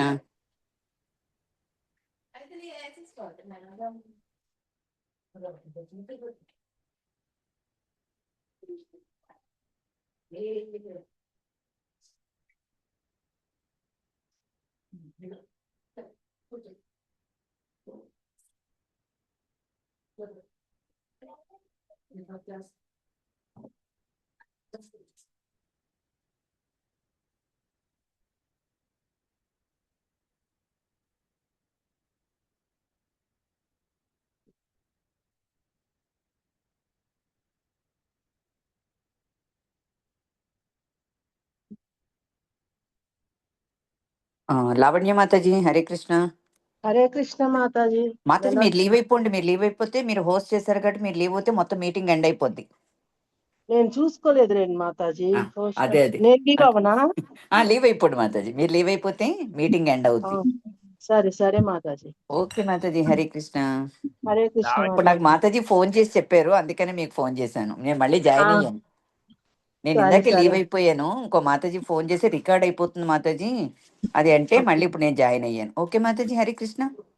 హరే కృష్ణ మాతాజీ. ఓకే మీరు లీవ్ అయిపోండి మాతాజీ.